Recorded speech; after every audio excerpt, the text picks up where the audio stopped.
And as a matter of fact, sorry. That's yeah, fine. in fact, I was going to greet everyone and then, of course, introduce Valentina and say a few words about the conference too. So. Okay, great. So if you'll go first then. Should I begin then? So let me just greet everyone once again. The title of this conference is Russian Emigration on the Winds of Freedom, and it couldn't be timelier. 100 years ago, a junta ousted hundreds of thousands of Russians from their country. Among them, the leading intellectuals exiled on the infamous philosophy steamer. Today, as hundreds of thousands have already left Russia in protest against Putin's invasion of Ukraine and to avoid the political dangers of the dictatorship, more and more people talk of the philosophy airplane. The conference is devoted to the centennial of the philosophy steamer and the 80th anniversary of the new review, Novyi Zhurnal. And this conference is taking place thanks to the friendship and support of the Harriman Institute at Columbia University, one of the world's leading academic institutions for the study of Russia, Eurasia, East Central Europe. And before we open this panel, it is my pleasure to give the floor to the director of the Harriman Institute, and in the past, a dear colleague of mine, Professor Valentina Izmailova. Please. Thank you, Vasya. It is a distinct pleasure to welcome all of you, both the panelists of this conference and our audiences online. It is a great way to celebrate Novyi Zhurnal's 80th anniversary together with Harriman's 75th. As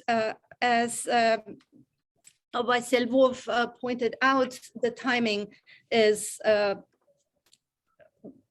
couldn't be more pertinent for a conference that focuses on the history of the Russian emigration and specifically the unknown pages of intellectual history of the Russophone émigré culture in the West. The philosopher's steamer is an enduring symbol of the extraterritoriality of intellectual thought and creative imagination. I wish all of you to live up to the standards that it's set for all of us. Have a wonderful, productive day, and it is a pleasure to think together with all of you. Thank you. Thank you so much. I only want to add that this is the first of our 4 panels for this conference. This and the next one are in English. The last 2 panels of the conference taking place tomorrow are in Russian. We have renowned participants from all over the world, the US, Czechia, the UK and Australia, France, Israel, you name it, Germany. In this panel alone, we have 6 participants. That's why I have to ask everyone to stick to the 15-minute time limit. We will have our Q&A after the talks. Meanwhile, I want to encourage our audience to make comments and write questions in our chat, and we'll try to read from there as many comments and questions as we can, depending on how much time's left. And we must finish this panel at 1:15, lest it eat away at the other events and the next panel. It is my privilege to introduce our first presenter, Alexander Eichenwald, Australian Laureate Fellow, Professorial Fellow at Central Queensland University, Cairns, Foundation Director of the Language and Culture Research Centre, James Cook University, Honorary Member of the Linguistic Society of America, and member of the Academia Europaea. The list goes on. Professor Eichenwald is a linguist specializing in the relationship between language and culture and the ways in which language reflects cultural stereotypes. Her primary focus is on the numerous languages of New Guinea and Amazonia. Last but not least, Professor Eichenwald is daughter of famous Russian dissident, poet and translator Yuri Eichenwald, and great-granddaughter of Yuli Eichenwald, literary critic, thinker, and a passenger of the philosophy steamer. The topic of Alexandra Eichenwald's presentation is The Philosopher's Ship on Nowinsky Boulevard, the legacy of Yuli Eichenwald in the work of his descendants. Please, the floor is yours.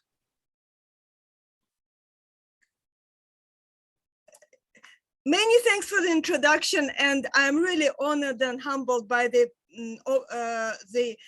invitation and the participation in this really illustrious panel. So let me start sharing my screen, and we will get going.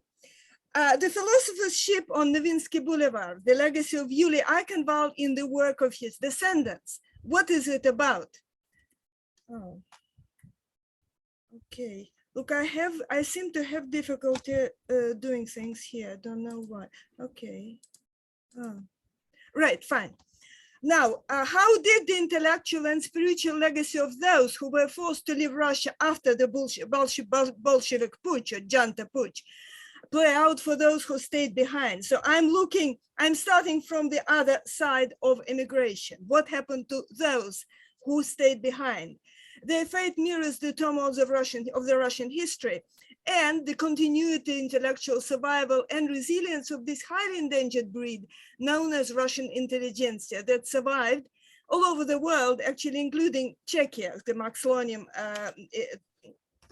émigré writer, and Yuli Eichenwald's nephew was a testimony to that for quite a while, many other people. However, they survived, and maybe they'll continue surviving under these difficult circumstances we're witnessing right now. So the focus of my talk is a bit of a case study. The legacy of Yuli Eichenwald, 1872 to 1928, prominent literary critic, a philosopher, one of the key figures in the mass exile within what is known as the Philosopher's Ship, through the lives of those who did not immigrate, who were left behind, his children. Yuli is known in this audience. I do not really have to reiterate what he's known for, especially his silhouettes of Russian writers, his denial of theater, more than a dozen further books and articles, work on Pushkin, Tolstoy, and you name it. His book, Our Revolution, Its Leaders and the Ones Led, Наша революция, ее вожди и ведомые, was a trigger for the mass exiled, attacked by Trotsky. And I just hope Leslie Chamberlain, who's been my kind of shining light, will join us very soon, because her book, Lenin's Private War, focuses on Yuli Eichenwald's contribution kind of to the mass exile. And for me, this book is a way of showing my non-English speaking kind of surroundings, shall we say, what Yuli Eichenwald was doing. So the night of 16th to 17th August 1922, GPU, I think this name, which is like same KGB, NKVD, GPU, FSB, you name it, executed the arrest of intellectuals to be deported. On the 18th of August, 1922, Yuli was interrogated. He stated his marital status, married, 3 children.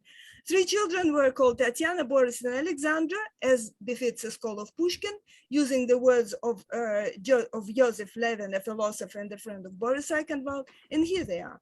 And his only grandson, the son of Alexander, Yuri Alexandrovich, mentioned by Basil, who is my father. So the lives of Yuli's children largely revolved around their father's apartment on Nowinsky Boulevard, 32 apartment 9, from where he was arrested. His study was the main place of discussions and joint work for them and their friends. Then the former nursery and the living room, because the apartment was squished in the communal dwelling until 1st November 1949. What happened then? You will know very soon. That was not the end of the tradition and the legacy. And aside, well, apart from a few photos, mostly from Tatiana, many published books, many oral memories, little tangible evidence survived. Our legacy is intellectual, not physical. Now, continuity and defiance are 2 complementary parts that sum up the intellectual interactions between Yuli and his children, especially in his émigré years after his death, when he was killed by a tram in Berlin, 17 December 1928. Spreading the word was one of the parts of the legacy. Maybe it was in his genes or in our genes, I don't know. Yuli was a brilliant teacher. He's giving a lecture at the University of Chernyavsky, now Russian University of the Humanities in Moscow. And so were Tatiana, Boris, his grandson Yuri, and many memories come from the students. Here is one book compiled by our adopted relative about Yuri Eichenwald as a teacher. Former students are our family. We don't have much else. Start with Tatiana Eichenwald. She was a mathematician. She was a stickler for minute details, as if in defiance to Yuli's imaginative critical methodology. She was part of the threesome, Tatiana, Boris, and her first husband and Boris's close friend, a prominent scholar of Germanic languages of English, Alexander Smirnitsky. Anyone who uses an English-Russian dictionary knows the name. Tatiana was bearer and transmitter of the tradition. That's a picture of Tatiana with her first husband, Smirnitsky. What happened next? She remarried. She was arrested because of her husband. She came back to Moscow in 1961. An invalid died 2 years later. The major fight of her work was restoring the rights of the joint work of Boris and Smirnitsky, plagiarized by certain David Brodsky. Now, no relationship to Joseph Brodsky. What about her father, her younger brother, Boris? Boris was a real follower of his father's footsteps, you could say, philosopher, translator, expert in aesthetics and poetry, member of GACHN, the National Government Academy of Artistic Sciences, follower of Gusserl, a student of Speth. Here is a mugshot of his, he was arrested in 1937. He lost his position in the GACHN, obviously, when it was dismantled, continued teaching literature at school. He had a lot of famous students. One of them was Anna Larina, the second wife of Nikolai Bukharin, the teacher of his younger brother. And actually, Anna Nyusia was a great friend of ours. He told us stories.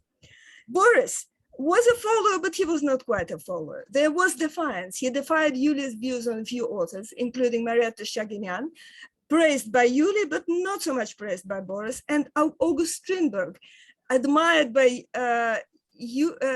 admired by Boris, shall we say, not so much by Yuli.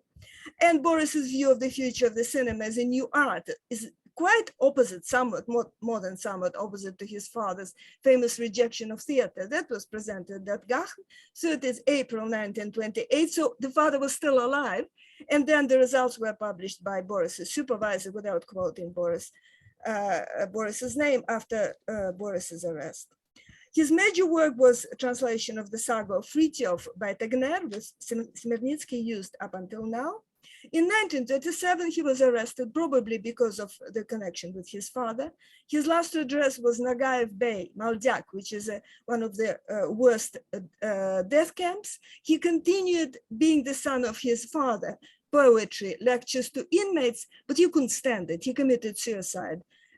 Almost 84, a little bit more than 84 years ago, just walking out on the snow. He left behind some more than we know of, unfinished PhD on Pushkin's poetry, perhaps continuation of his father's work, probably survived in somebody who took it for their own. Now, his brother, Alexander Eichenwald, was a prominent Bolshevik, a member of the right-wing opposition, openly challenged Yuli's attitude to the new regime, because he was kind of on the other side of the barricade. And yet, Alexander's keen awareness of social injustice, his honest analysis of what had gone wrong with the Russian Revolution resonate with his father's lines of thought.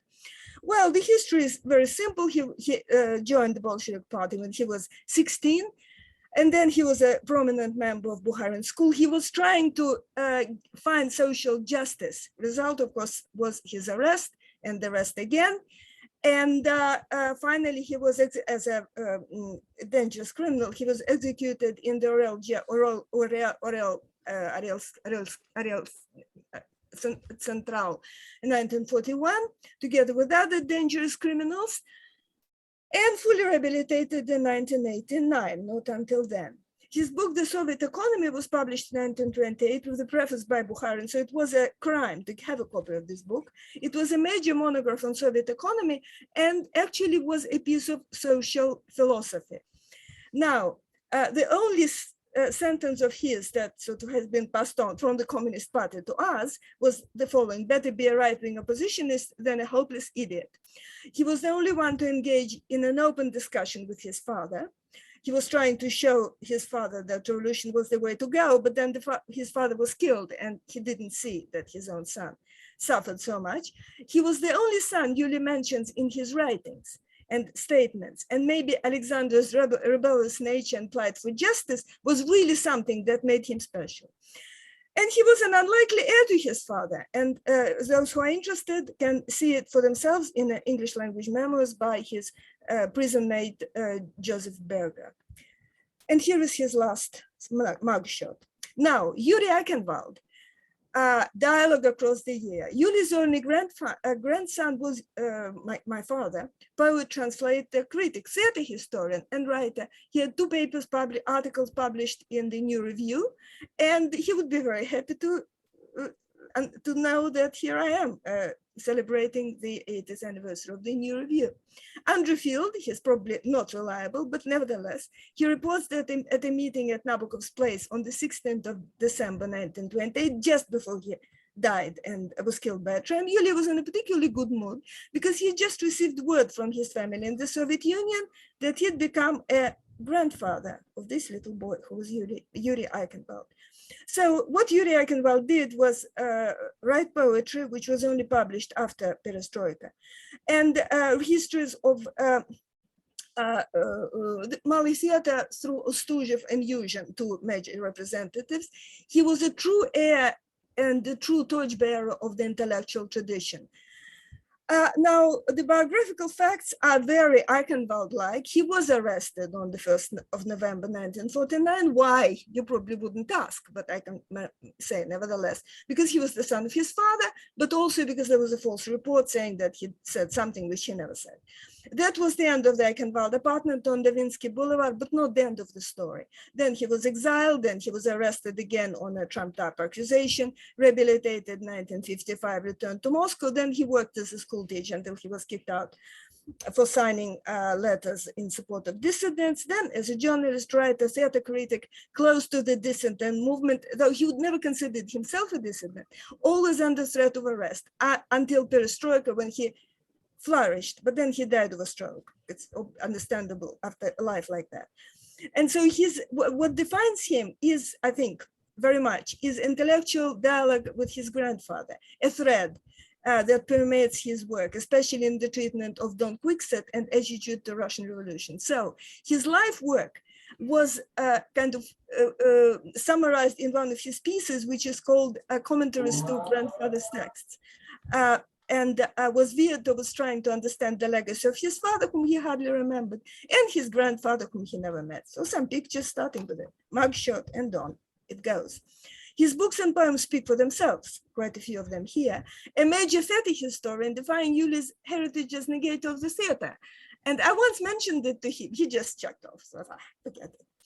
Don Quixote on Russian soil is his life's work, with polemics, with discussion and rebuttal of what his grandfather was not right about. And so to conclude, the story of the Eichenwald family is perhaps rather interesting. It mirrors the history of 20th century Russia, and it is testimony. The story and the legacy of Yuri Eichenwald is testimony to spiritual and intellectual continuity, which has always, and perhaps always will, kept Russian intelligentsia together across centuries, countries, and regimes. And the legacy of the philosopher's ship survived and even thrived on the other side of the, say, barricade or border, in those who were left behind, despite all the fates which were tragic.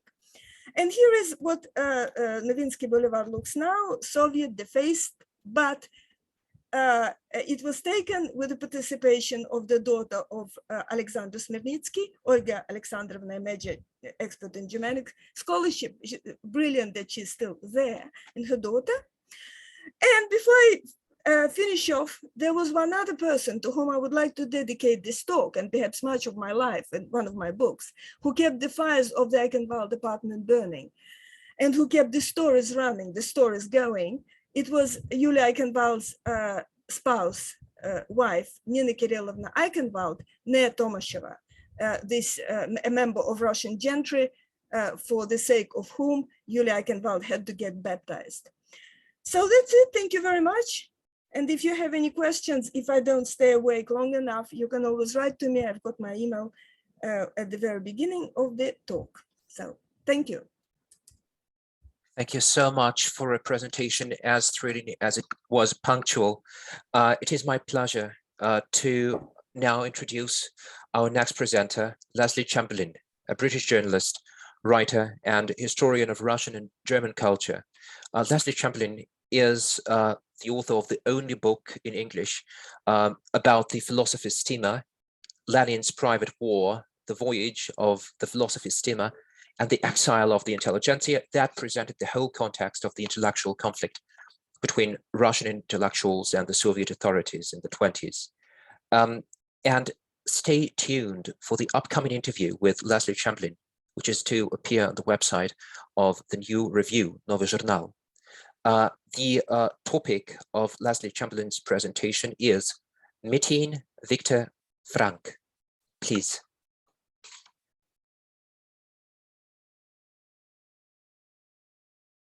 I'm sorry, you're still muted. Yes, no, I'm not muted anymore. I think that's fine. It's lovely to be here. Thank you to Marina for inviting me and Basil for organizing all this. I'm something of an outsider here. I'm a British writer who stumbled on this enormous topic quite early in my life, and what I'd like to do in these very constrained circumstances. I'm not especially at home with Zoom, and I'm not especially at home with talking for only 15 minutes. I just like to talk about how I wrote the book and to try to put that into a context of the 20th century. I think there's a very difficult problem with the historiography of the philosophy steamer. The fact that it was ignored by, we can understand why it was ignored by Soviet historians, but it's hard to see why it was ignored by Western historians. And so let me talk a little bit about how I came to write the book, which indeed did depend on meeting Viktor Frank, and then let me come back to that question of historiography. And even before I start there, I just like to say something about defining the philosophy steamer, the philosophiski parahod. I do think we want to settle on the English term philosophy steamer because it is a concept that needs to be fixed, and as far as I can see, that is the translation. I don't know who first used the term. It would be interesting to know. I worked on this book between about 2002 and 2005. So I had the benefit of the early days of the internet. I couldn't have done it without that. I also benefited greatly from a book by Mikhail Glavatsky, academic at the University of Yekaterinburg, who wrote a book called Philosophiski Parahod. It was the first full-length book in Russian published in Russia. I noticed that there was nothing published in Soviet times. I think there was one reference in about 1970. But after the change, there was an explosion of publications on the Philosophiski Parahod in Vопросы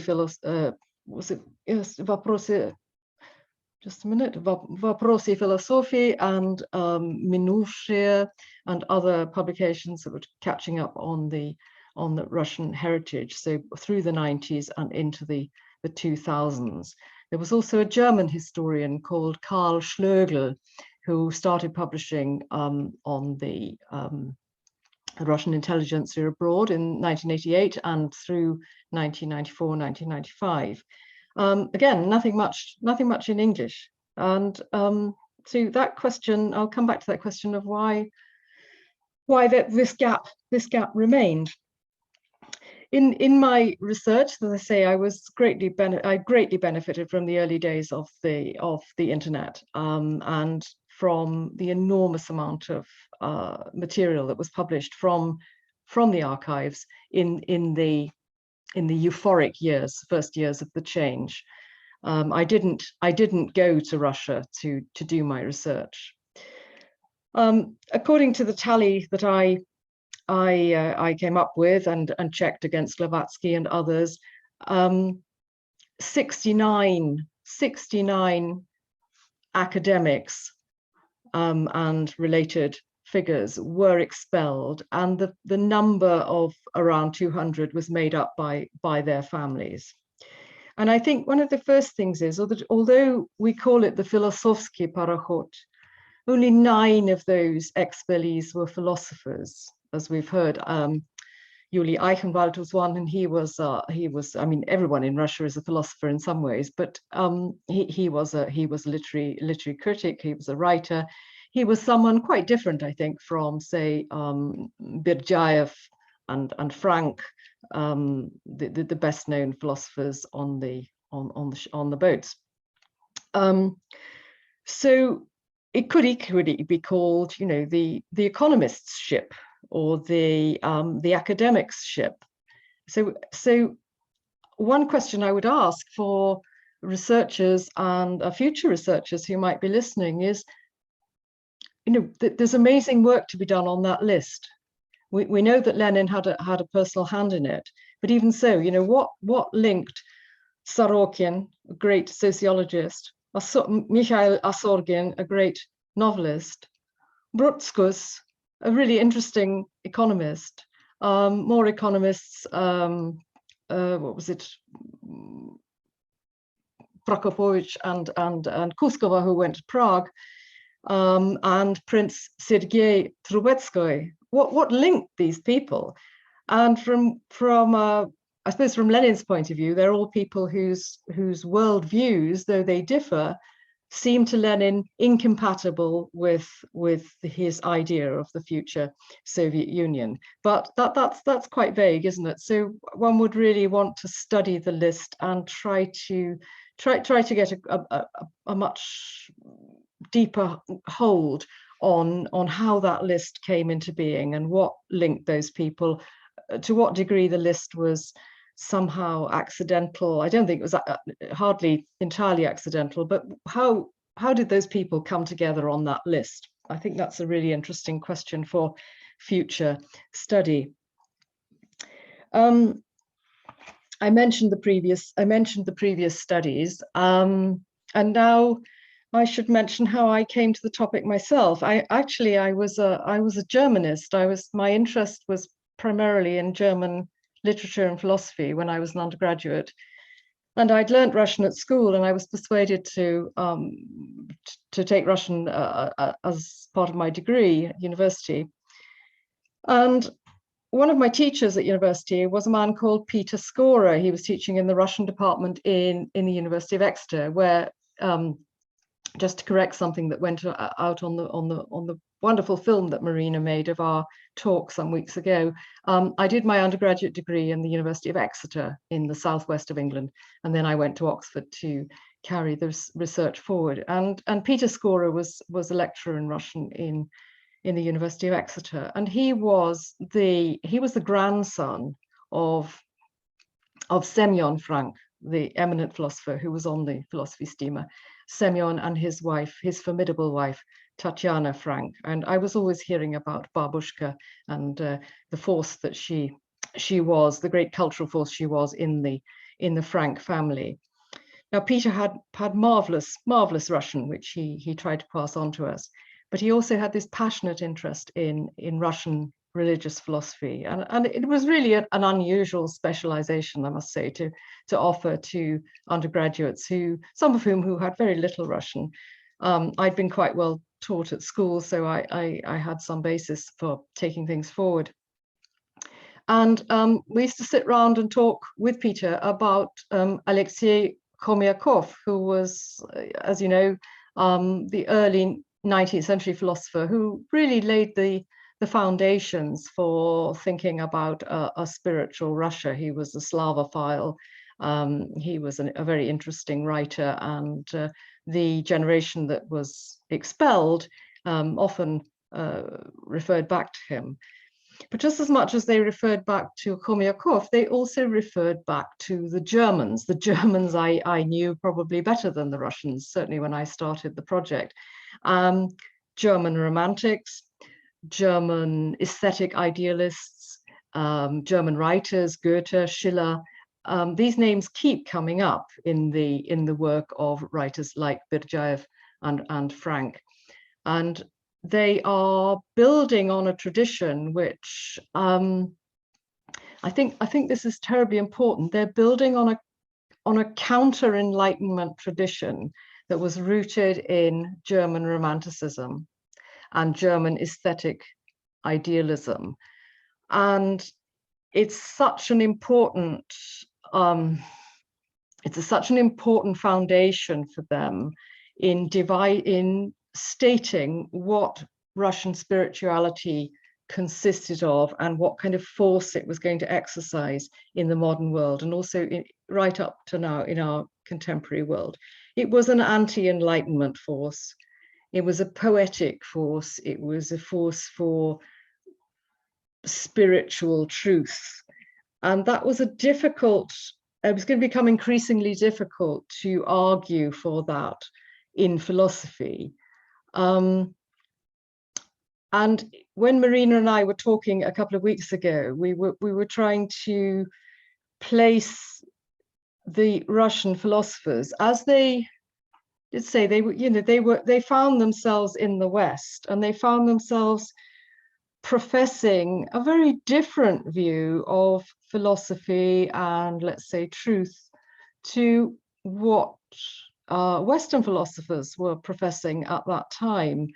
And I think that helped them understand their own work and encouraged them to deepen it, and has given us a sense of what we mean by Russian philosophy today, that it's very different from a Western tradition, which is academic, argumentative, logical.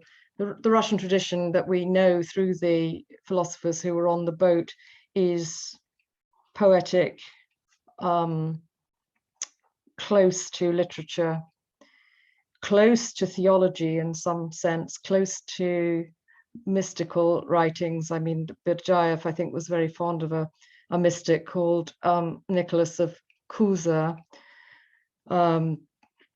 It's a very unusual tradition to have been transplanted into the West. And it was transplanted at a time when it was unfashionable in the West and probably not wanted. And this brings me to my real question today is to why the story of the philosophy steamer was not written by Western historians of Russia. I mean, we have generations of eminent historians of Russia in the West, and they did not address this topic. And I think, and I just put this forward as a hypothesis, that the dominant zeitgeist of the times of most of the 20th century was a narrative of secular progress. And I would almost dare to say that the West was partly in step with Lenin insofar as the Western narrative also was secular progress, just like Lenin's was. And I don't know how conscious that affinity was, but I feel that it was there, and I feel it's the reason why the story wasn't written. It was thought that Lenin perhaps did the right thing getting rid of the religious philosophers, so-called. What relevance have they got in a modern secular progressive world? Why else did our Western historians ignore the topic? So I can only pose the question, but I find it's an enormous one for historiography, and I can only then remind you that my own coming to this story is in a way accidental. I mean, I had this German background, interest in philosophy, and I met Peter Skora, who was teaching Russian religious philosophy. I found it fascinating. My university sent me off to Munich, meanwhile, and he said, you must meet my uncle, Viktor Frank, who's the son of Semyon Frank.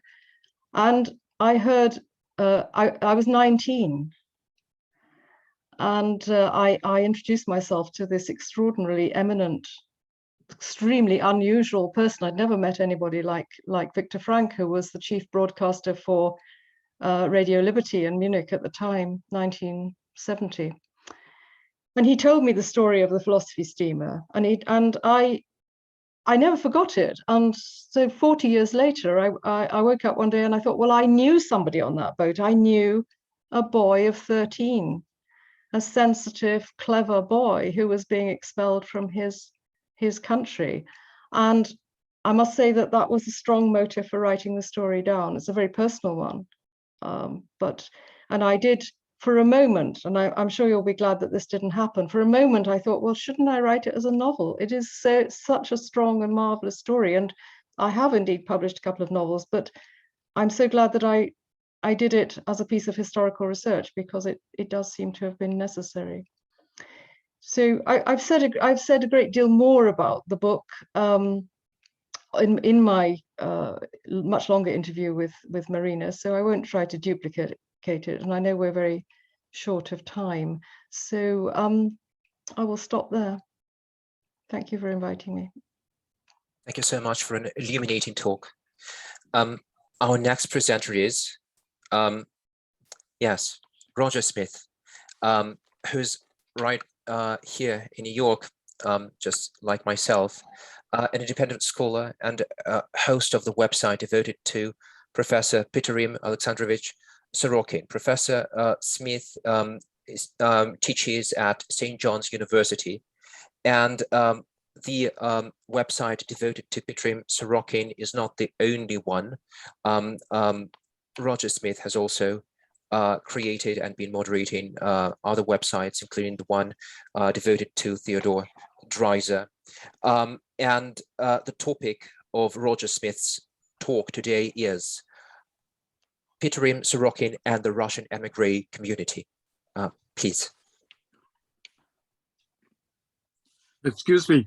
Thank you for the introduction. I'm going to read my presentation, which I usually don't like to do, but I prefer to speak, extemporaneously, but I wanted to be able to come in within time limits. Okay, so anyway, as my subject is Pitirim Sorokin, a sociologist and social philosopher, and I'm focusing on his relations with Russian emigres, excuse me, in the years after he left Russia himself. He was also exiled in 1922.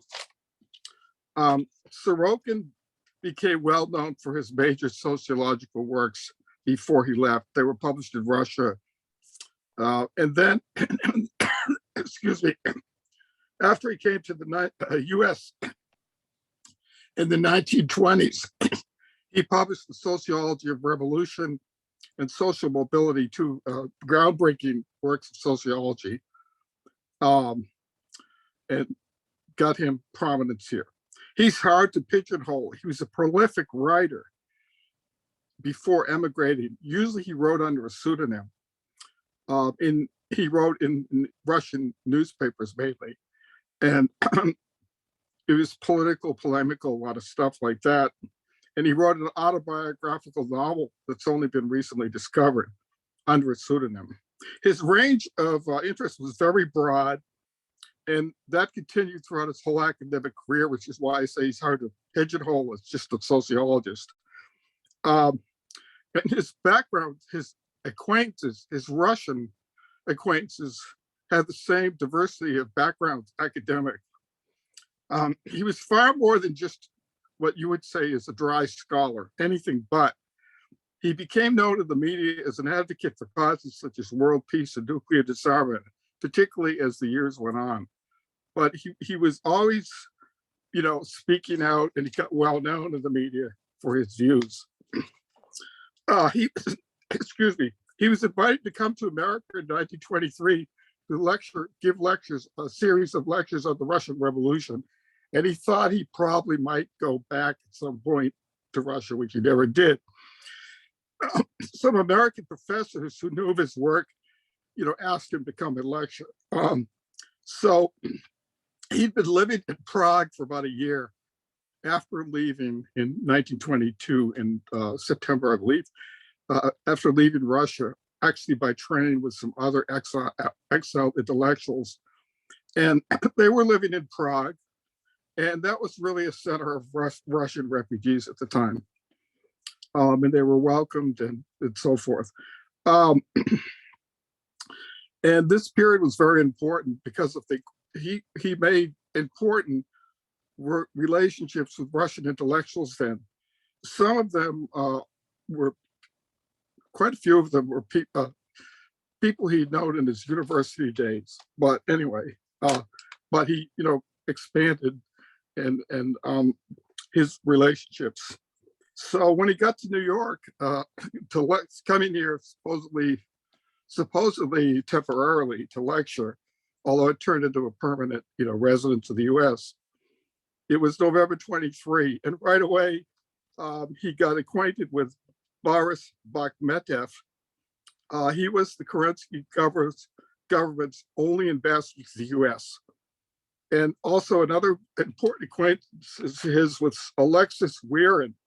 He was founder of the Russian Student Fund, which is basically Sorokin's first stop when he got here, which is in New York City. Sorokin had been, and the connection with Bakhmetev is borne out by the fact that Sorokin himself had been secretary to Alexander Kerensky. He was a secretary in his government, in the provisional government. And Bakhmetev was important, Bakhmetev, in helping Sorokin make connections with Russian intellectuals in New York. And Werin found lodgings and became his lifelong friend. And Werin's background is interesting and somewhat tragic. He was the son of Robert Nikolaevich Werin, an admiral decorated for bravery in the Russo-Japanese War. This Robert Werin, Alexis's father, was a commandant at the port of Kronstadt. And after the outbreak of the February Revolution, he was one of several senior officers bayoneted in Anchor Square, Kronstadt, by pro-Bolshevik sailors. And Alexis Werin, the son, who Sorokin knew, was involved in founding the Russian Review. He was the principal founder of it. Bakhmetev also, had continuing important roles in Russian culture. He ended up teaching at Columbia, and he was, involved with something called the Archive of Russian History and Culture at Columbia. That's the establishment of it. Anyway, so now Sorokin is here, and in March 24, he went on a lecture tour, and the University of Wisconsin and Illinois were two of his main sites for lecturing, where he knew academics who invited him. And it was very important that he reconnected with Mikhail Ivanovich Rostovtsev, a historian who was teaching at Wisconsin. They already knew them. Sorokin already knew him because Rostovtsev was his professor at the University of St. Petersburg, Sorokin's professor, and he was a professor of Latin. He became an expert on Roman history, but it's interesting too, as a sort of footnote, that Sorokin, if you read his writings, it's really almost amusing how he's often using Latin mottos and Latin quotes in his writings, and that obviously came from Rostovtsev. But anyway, it was very significant that Rostovtsev was the author of many works. His main one was The Social and Economic History of the Roman Empire. And that was very important source for one of Sorokin's first works here. His first academic work was The Sociology of Revolution. And Rostovtsev was a big source that he drew on.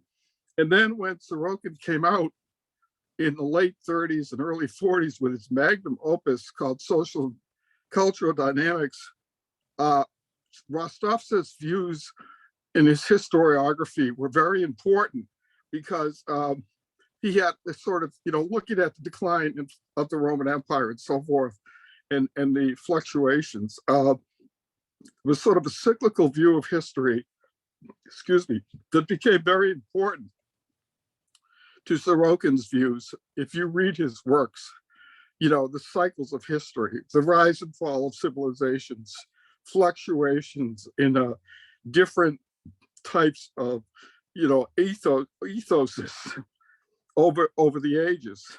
So anyway, this work, Social Cultural Dynamics, was published in 4 volumes of Sorokin's work from 37 to 1941.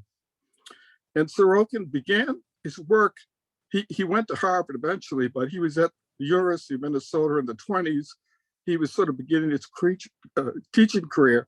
And the relationships with these Russian intellectuals were very fruitful because there were the so-called Russian artels in Prague and Paris. They were 2 major places for emigres to live, and of gathering there, along, I guess, with Berlin, and there was a Russian colony in China. But anyway, Sorokin drew upon these scholars for a great deal of input for his major works. And I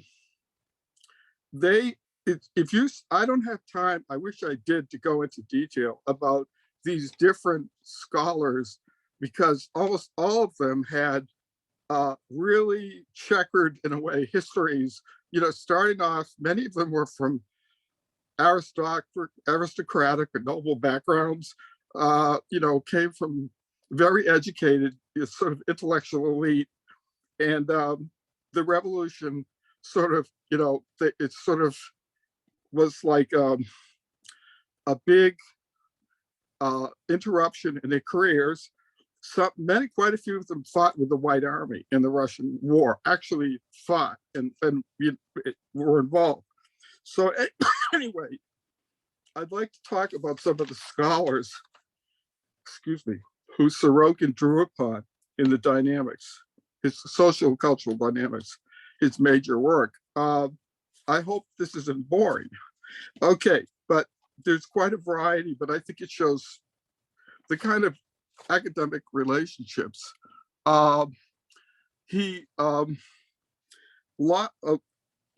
I'm running out of time, so I'm going to skip ahead to, rather than listing them all. Well, here's a way to cut through some of this. Religious philosopher, Losky. Historians of art and architecture, such as Bakunin. Economists, a major proponent, Savitsky, of the theory of Eurasianism, which was a philosophy or a political view opposed to Eurocentrism, which is posits that under Eurasianism, rather than Russia being sort of part of Europe, it was considered a middle continent between Europe and Asia, Eurasia, and so forth. And Peter Struve, who founded the journal Russkaya Mysl, Russian Thought, and so forth. And Alexiev, a Japanologist who ended up teaching like Sorokin at Harvard. And there's a lot of really interesting stories about how he got out of Russia, which I guess I can't go into. They're very similar to Sorokin's. And then a couple of other really important relations with Timoshev, Nicholas Timoshev, who Sorokin hired to come to Harvard when Sorokin was there. He was from Russian nobility, and his daughter was a countess. Tatiana Volbernskaya married a artist who was descended from Catherine the Great, Nikolai Volbernsky. Anyway, the scope of the undertaking was amazing. Akunev, the art historian, was given the job of examining something like 3,300 paintings through many centuries. And what Sorokin was trying to show was trends over time in art, in the ethos of a civilization. Timoshev was assigned to measure upheavals and disturbances throughout the whole course of history, that kind of thing. Other important relationships Sorokin had were with Sikorsky. Igor Sikorsky, known as the father of aviation, became, Sorokin met him, Bakhmetov introduced him to Sikorsky when he got to New York, and they became lifelong friends. Sikorsky was called the father of aviation, and was a pioneer and well-known in aviation.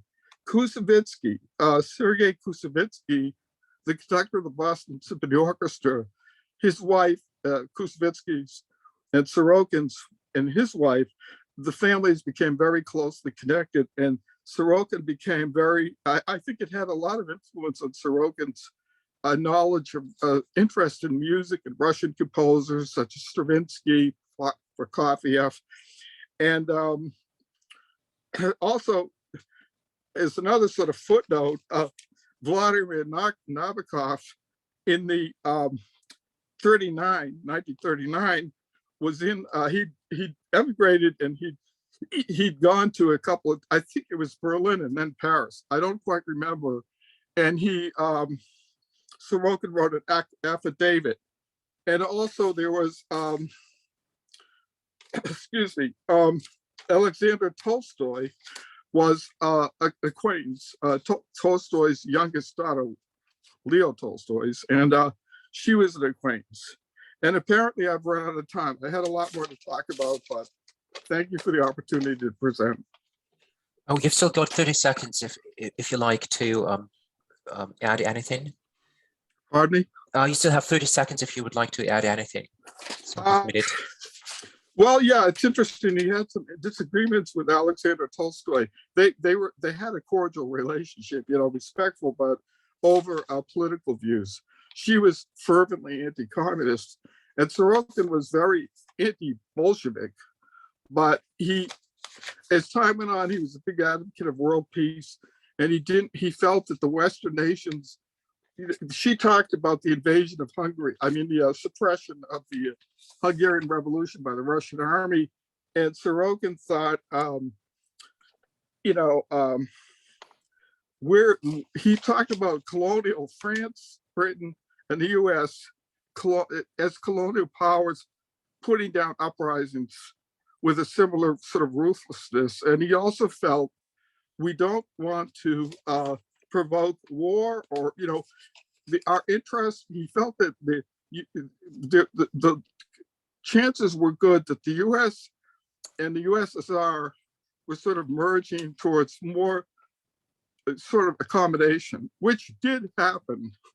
It did sort of come true around the time of Glasnost, but then who knows, now. But that was very interesting. I hate to interrupt you here, but I want to thank you for such a pithy talk.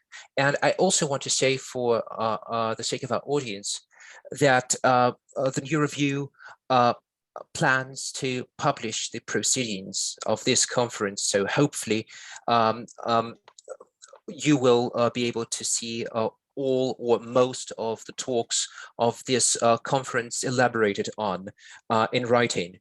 At this point, I would like to introduce our next presenter from Brno, Czechia, Michal Rasin from Masaryk University, the Department of Slavonic Studies. His research projects focus on the concepts of Eurasianism, the development and transformation of this philosophic concept from the beginning to the present day.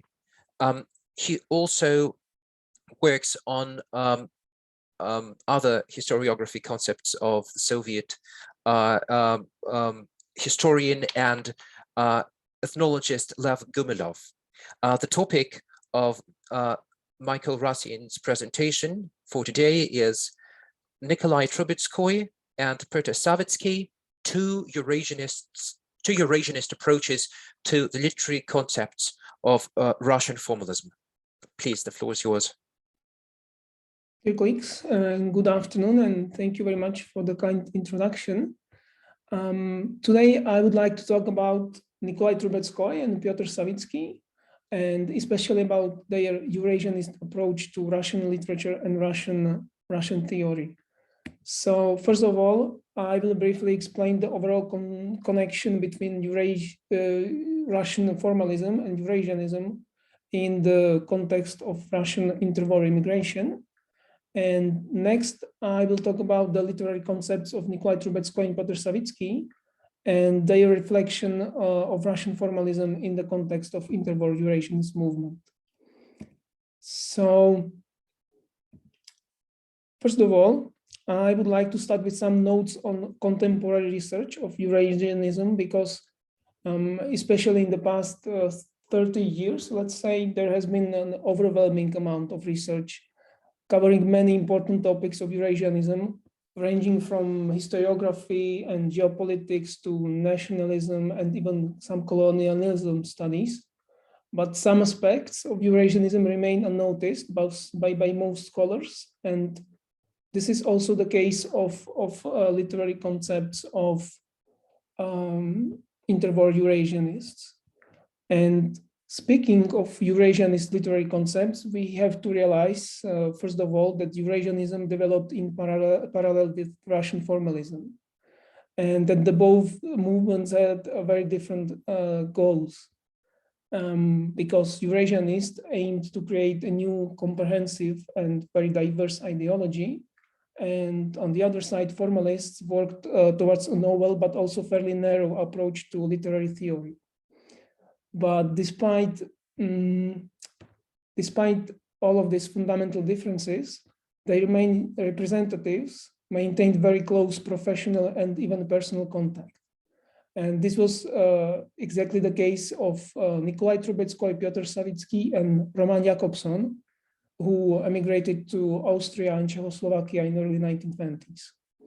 And just before I move to some details about Trubetskoy and Sawicki, I just want to point out that their academic and intellectual background was very diverse. And what I mean is that none of them was actually a professional literary scholar, because Trubetskoy's main field of research was in linguistics, and Sawicki obtained his education in economics and geography. And I think this is very important because it significantly affected not just their overall approach to literature, but also to the ideas of Jakobson and Russian formalists in general. So speaking of Trubetskoy and his literary concepts, I just want to start with the initial reason which led him to this topic in the first place.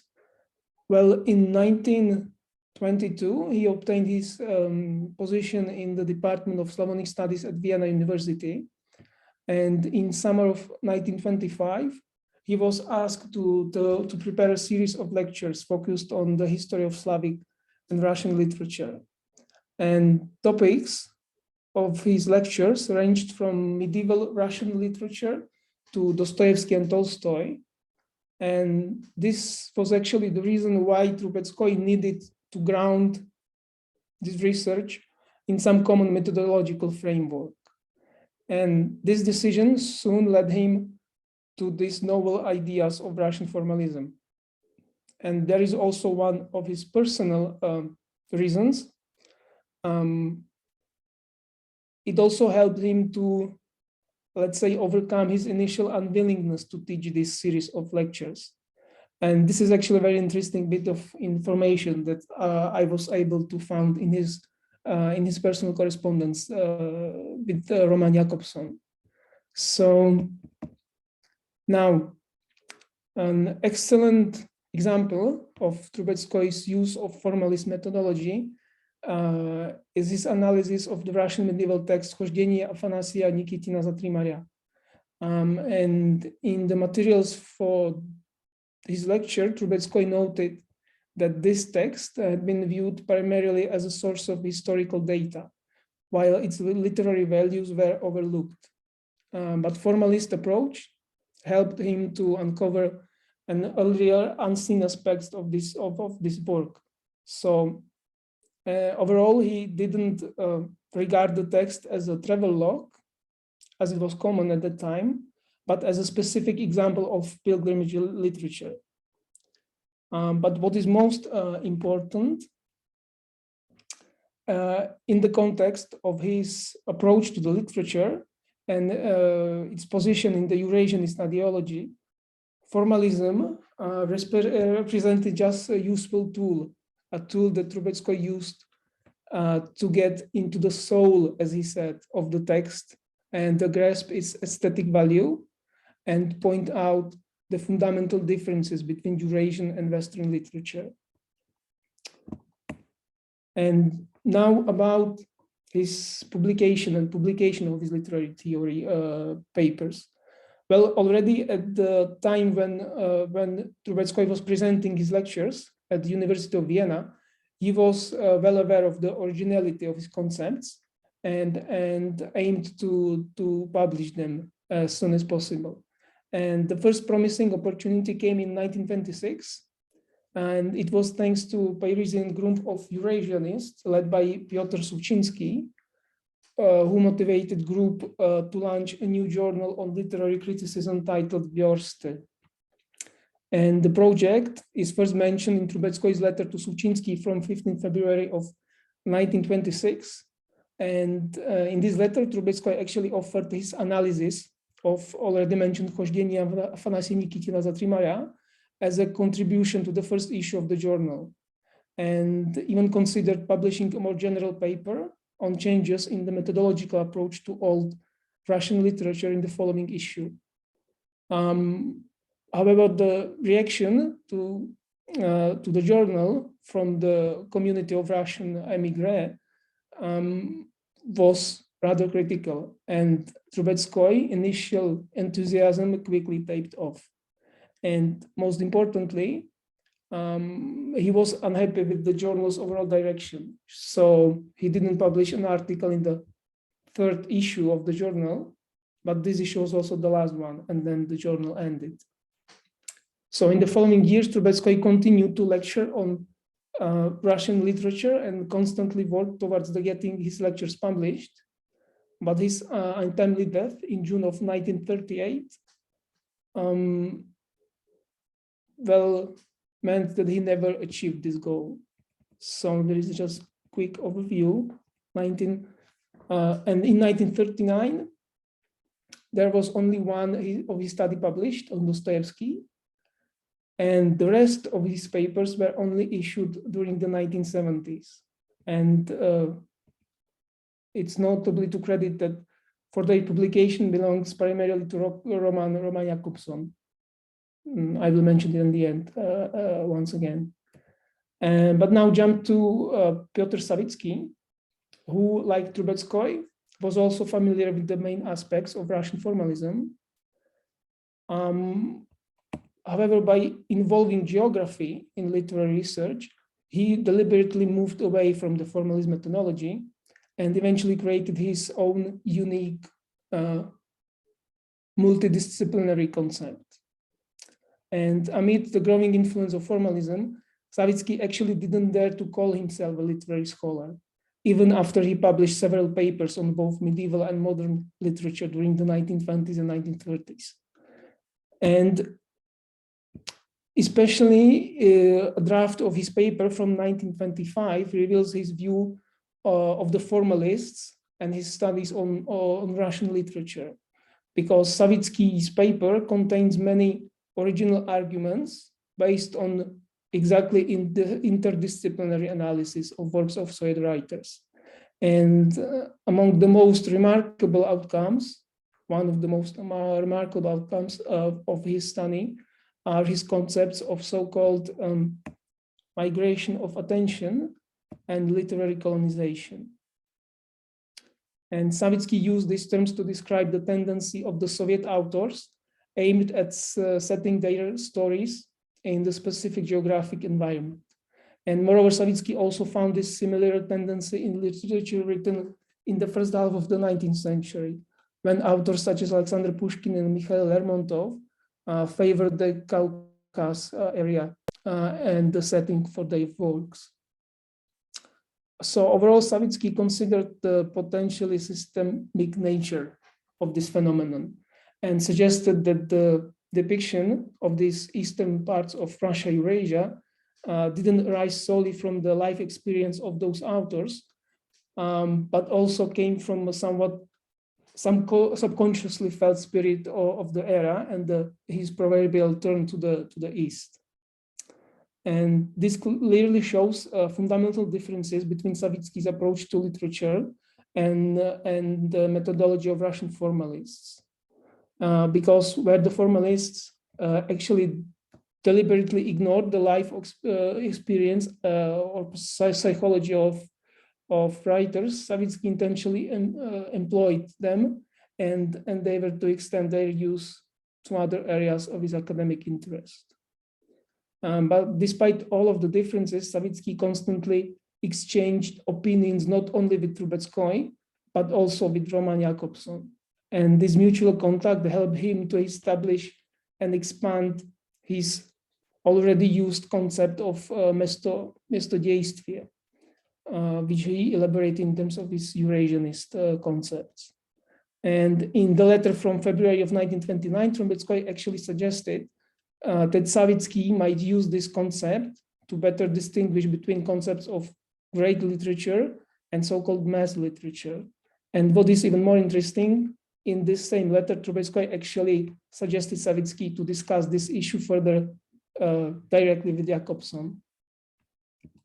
So now just a quick notes about the publication of Savitsky's papers. In late 1920s and early 1930s, Savitsky spoke at several conferences and published 5 papers on the theory of Russian literature. But his most important study, which examined the trends in modern Russian literature, remained unpublished for the rest of his life. And once again, the reason for this can be found in the personal correspondence. And in this case, it is the correspondence between Trubetskoy and the already mentioned Pyotr Suchinsky. And Suchinsky and Savitsky entered into serious dispute about the further development of the whole Eurasianist movement in Paris and Prague in 1925. And although Trubetskoy repeatedly attempted to diffuse the tension, and another conflict still arose between Suchinsky and Savitsky in mid-1926. And this time, the dispute was explicitly related to Savitsky's papers on Russian literature. So the situation culminated in April 1926 with Trubetskoy's indignated letter to Suchinsky. He pointed out the nonsensicality of the whole conflict and dreaded that additional effort needed to settle it down. And indeed, Trubetskoy was even determined to leave the movement unless the conflict between Savitsky and Suchinsky was resolved. But despite all this effort, Savitsky's text was never published, neither in Versta nor in another Eurasianist periodical mentioned in Trubetskoy's letter. And the study, the Savitsky study, only appeared in print in 2011, thanks to Russian scholar Rustem Vakhitov, who dedicated a full research paper to Savitsky's literary concepts. And in the broader context, the long-standing conflict between Suchinsky and Savitsky eventually drove a wedge between the Parisian and Prague's group of Eurasianists, which ultimately disrupted the integrity of the whole movement. So Savitsky made one last unsuccessful attempt to reunite both groups in early 1930s, but Trubetskoy, at that time, he was already left the movement. So in the last Eurasianist compilation, fittingly titled 30 Gody, Savitsky actually published a total of 3 texts, including his commented overview of the Eurasianist bibliography, which he published under the pseudonym of S. Lubensky. And in his assessment of the individual Eurasianist texts, beside many other remarks, Savitsky also repeatedly noted that despite all the efforts, the movement failed to create a cohesive concept of literary theory, and was particularly critical to the papers written by Pyotr Suchinsky. So just jumping to the conclusion, I just want to say that you have, well, no more than a minute to conclude, if that's all right. So just very quickly, it is evident that interwar Eurasianists failed to create a cohesive literary theory concepts. But what is very important, that in both cases, in Savitsky's and in Trubetskoy's, the sharply defined concepts of Russian formalism gave the proponents of Eurasianism a starting point to formulate their original arguments.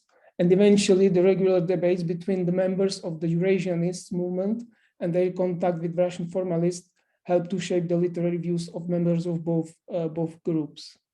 And just to mention one last thing about Savitsky, he actually continued to promote some of his concepts even when the movement officially ceased to exist. And as evidenced by the large volume of his private correspondence with many Russian émigrés and Soviet intellectuals, and particularly by his correspondence with Soviet literary scholar Vladimir Malyshev in the late 1950s and 1960s. And actually the analysis of their correspondence might shed some light on the development of Savitsky views on literary theory in the second half of the 20th century. I hate to interrupt you. But I am very interested in the next research of mine. So yeah, I've finished now.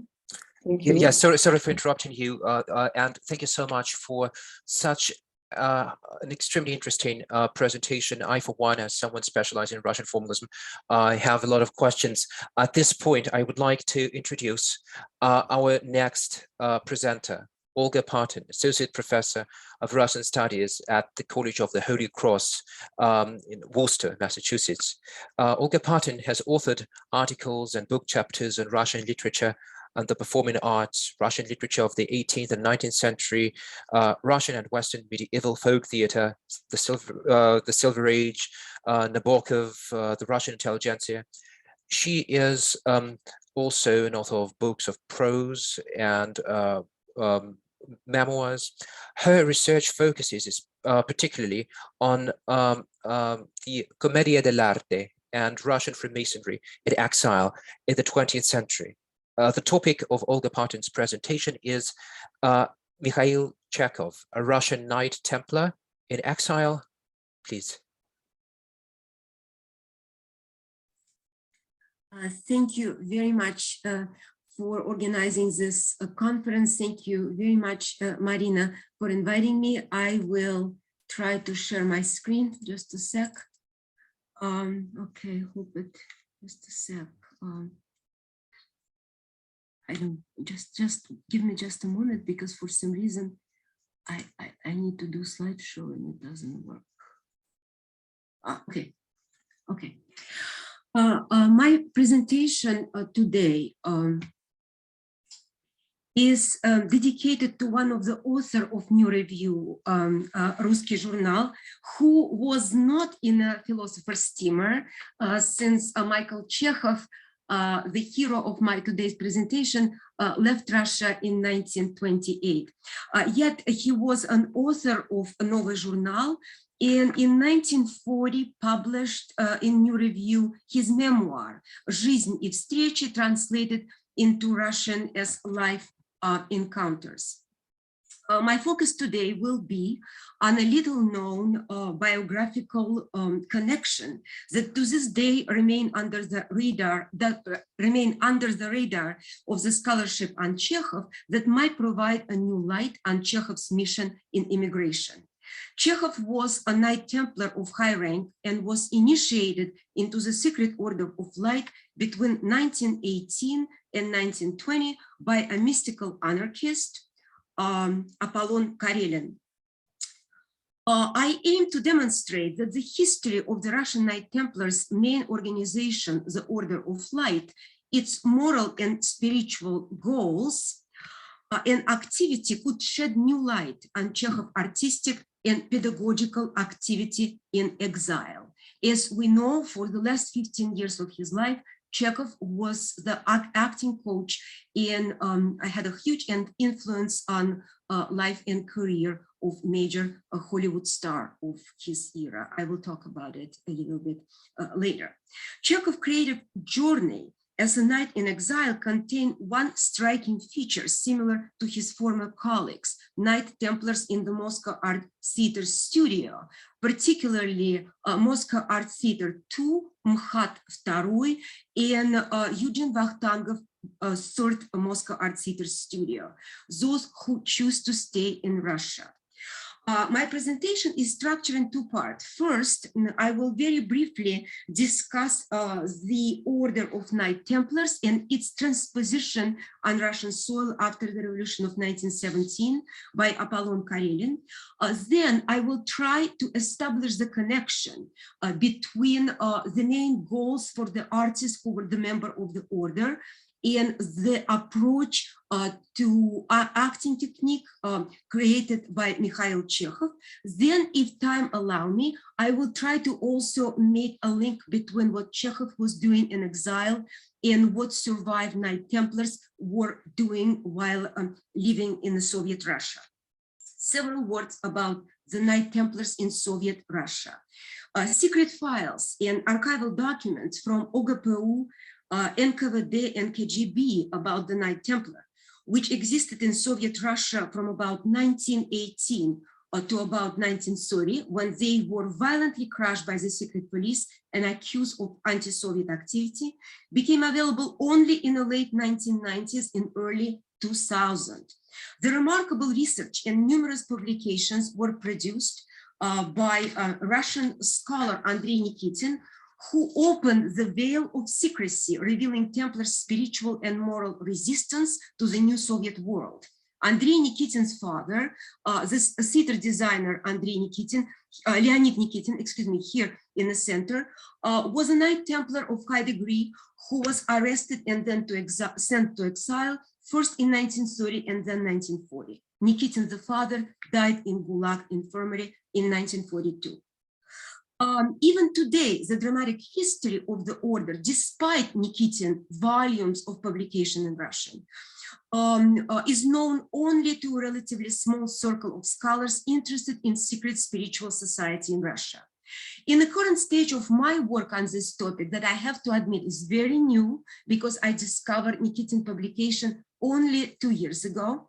And for me, it was a huge shock, not only as for a scholar, but on a personal level, because I learned that my own grandfather, theater director and actor, and the pupil of Evgeny Vakhtangov, Ruben Simonov, was also the Knight Templar of high degree.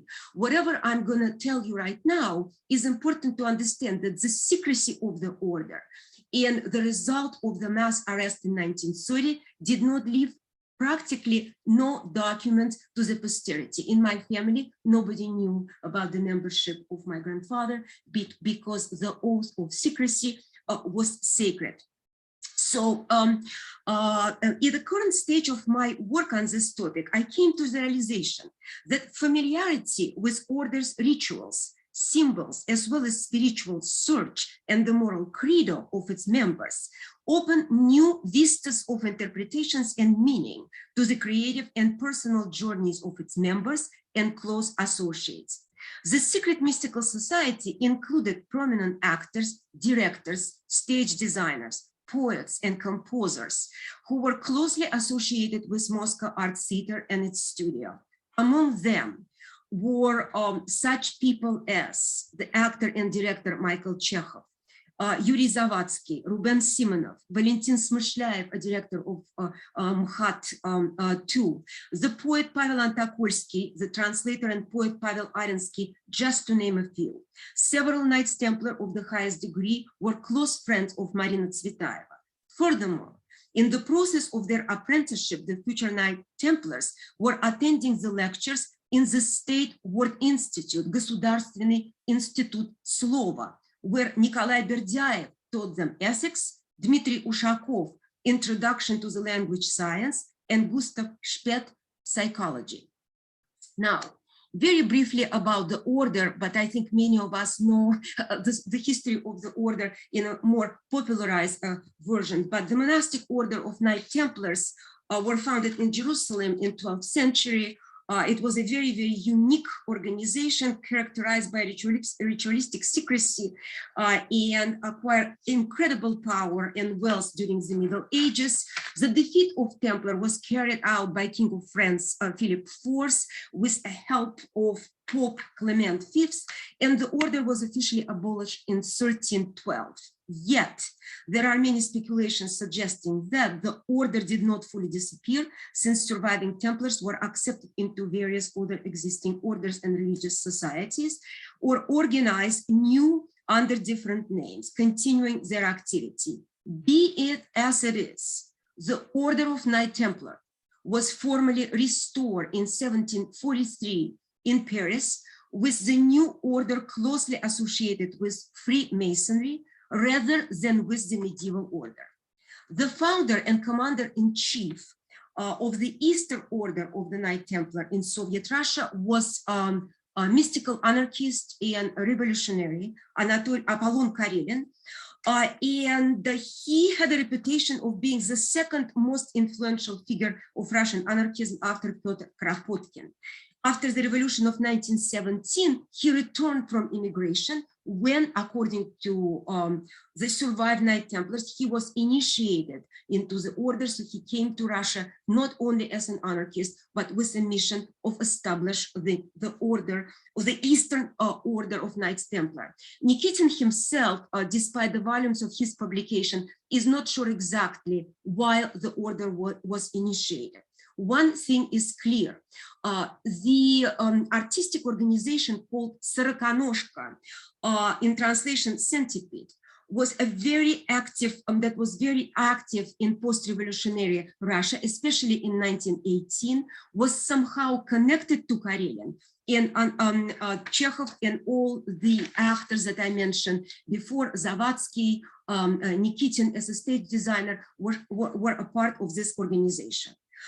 Calling its the member of the main order, the center of organization that was located in Moscow, the Order of Light. The organization was very peculiar hybrid of mystical anarchism with the idea and symbol signaling the influence of historic Knight Templar and Freemasonry. Now, among the most important goals of the orders were work on self-perfection in order to serve society and humankind, and the combining of mystical and scientific knowledge of the world to participate in a struggle between the light of knowledge and darkness of ignorance. The organization was secret, organized in 10 people when the members of certain circles did not know the participant of other circles. Now let's go to artistic representative of this order, and Chekhov was one of them.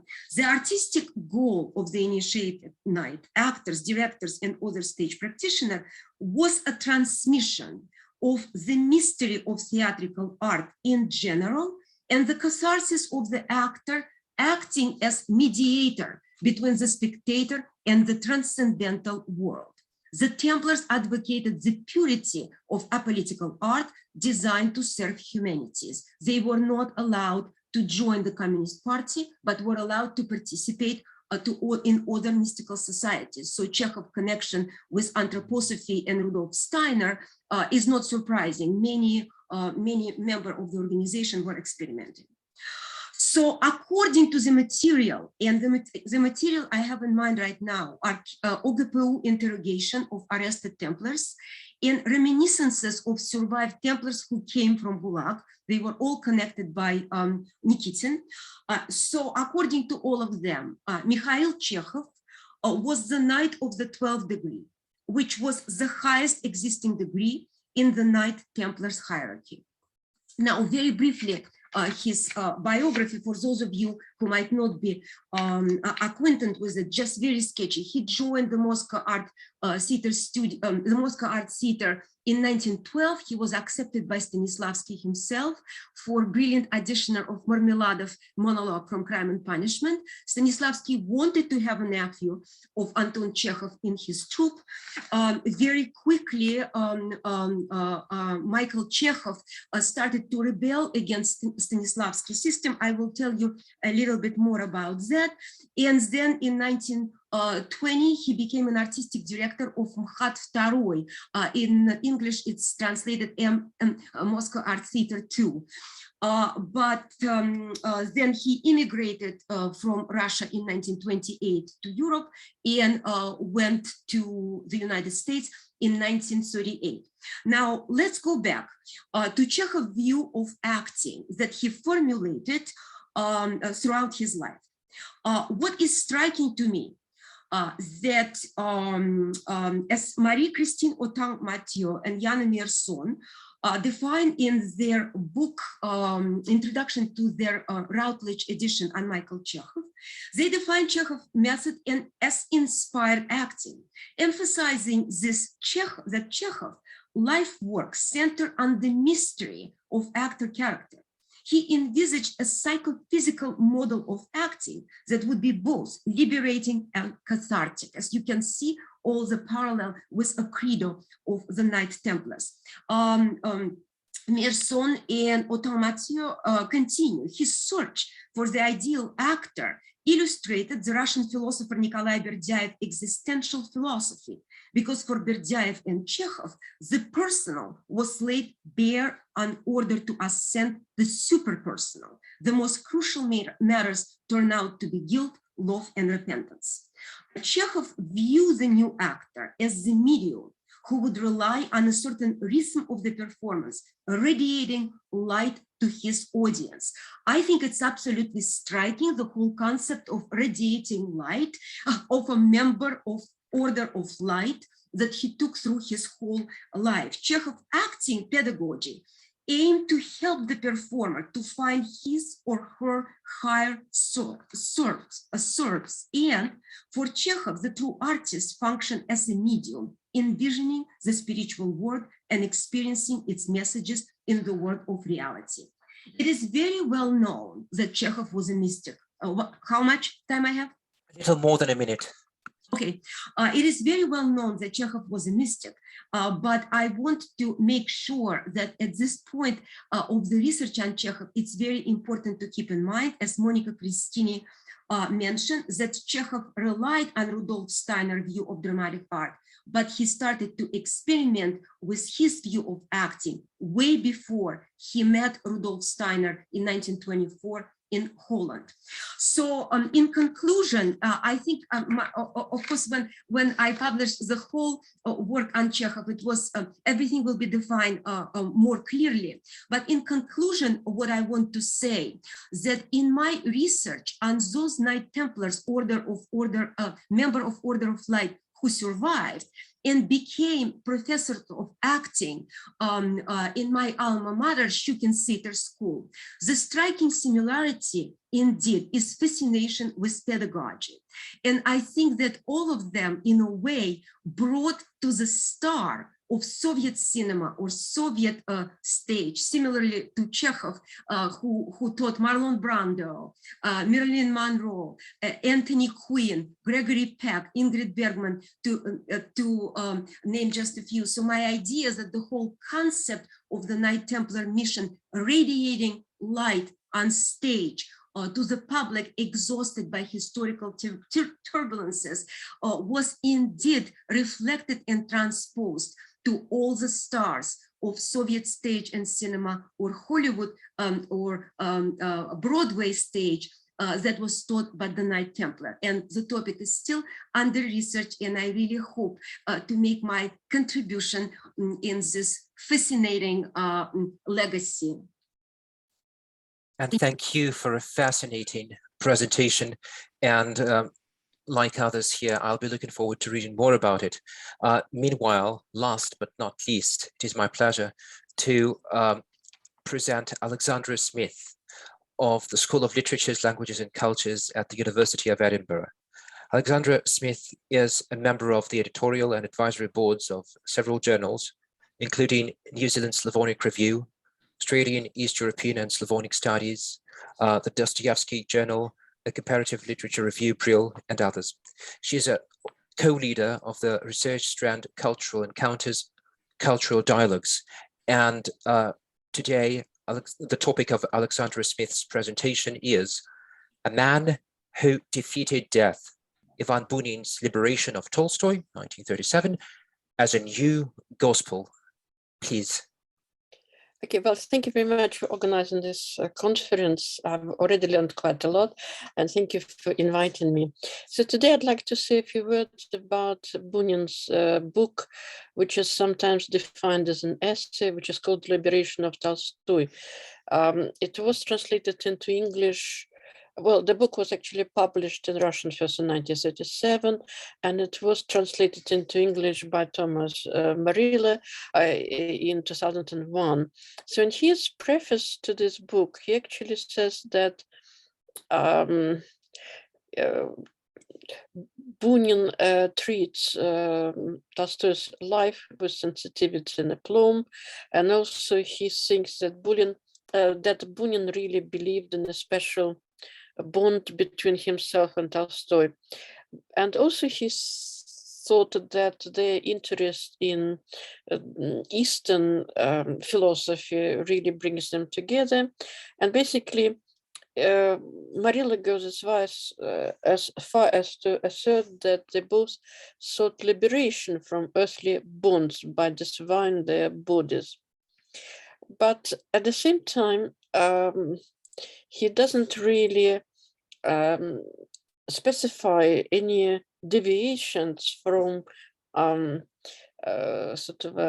other biographical writings on Tolstoy. So he does sort of only concentrate on these similarities between them. Similarly, actually, one of the reviewers of his book, of his translation, Donna Owen, thinks that Tolstoy really was very much appealing to Bunin because he was a fellow member of the Russian gentry. And also, she said that Bunin describes his meetings with Tolstoy. He met him 3 times in great detail, but she really thinks that Bunin uses this opportunity in order to promote himself as a person who knew Tolstoy, who somehow relates to Tolstoy. Another person who wrote about this book is Galina Rylkova, and she thinks that the reason why Bunin wanted to write about Tolstoy was the fact that he already in 1937 saw this integration of the idealized Tolstoyan way of life, and somehow he sort of wanted to sort of bring it back, this particular lost world.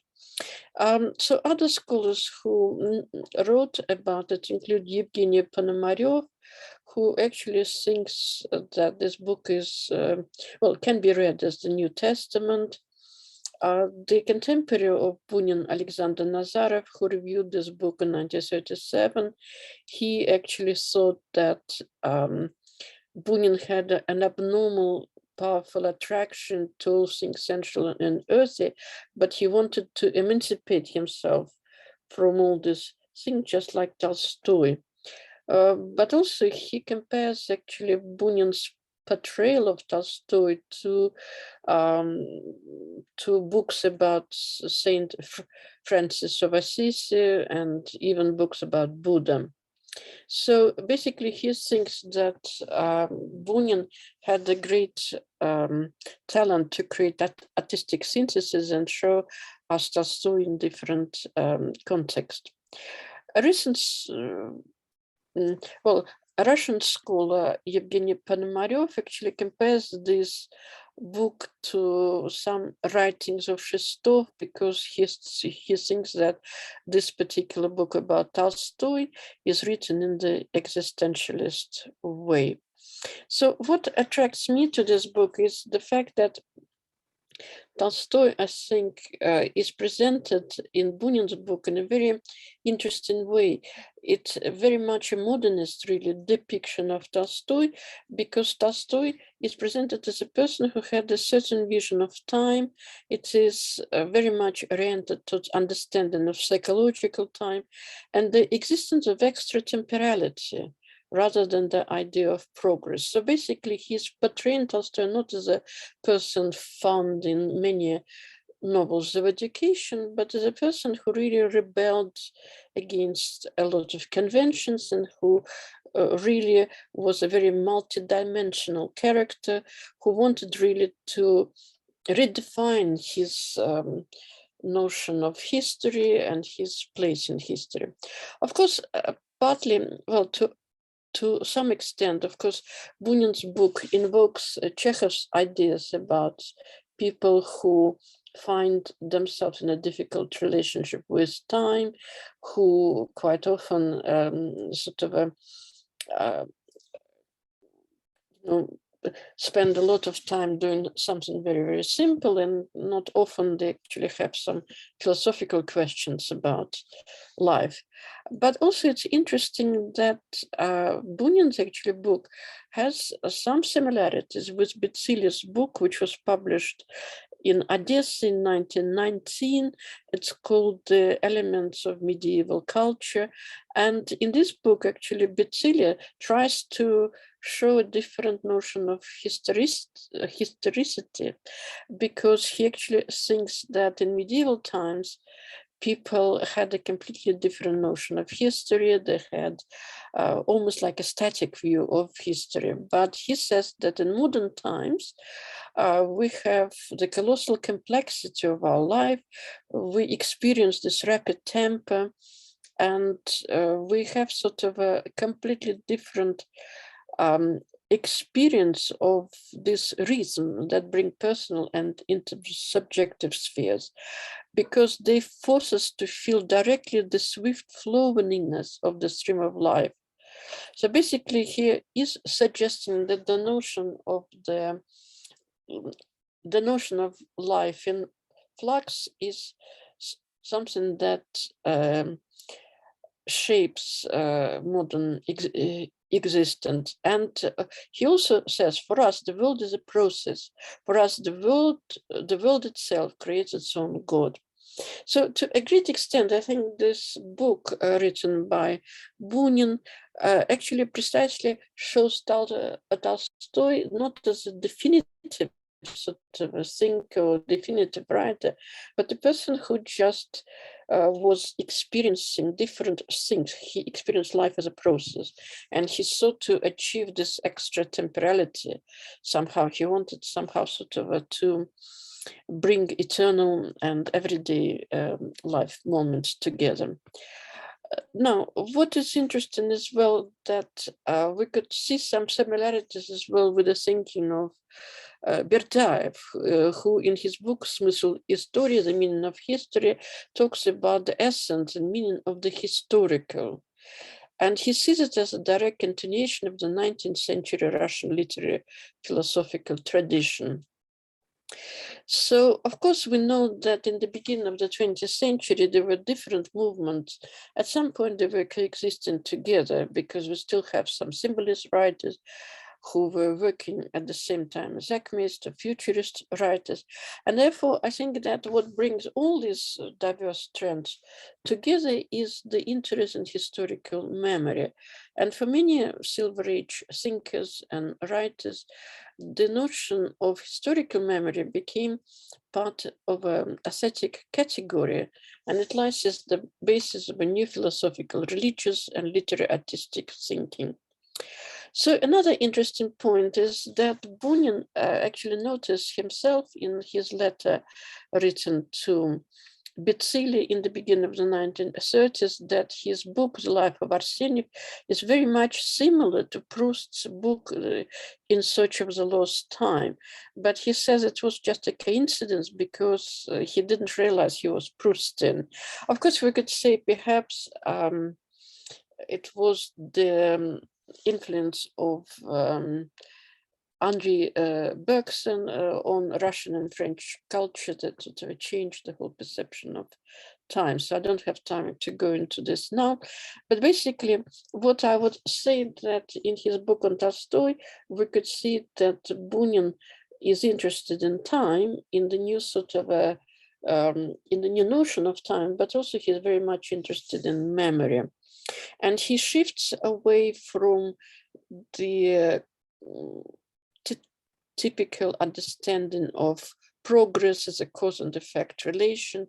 So basically, he wants to show that the infinite, sort of the whole notion of infinite world grows from man in all the complexity of its feelings and defines.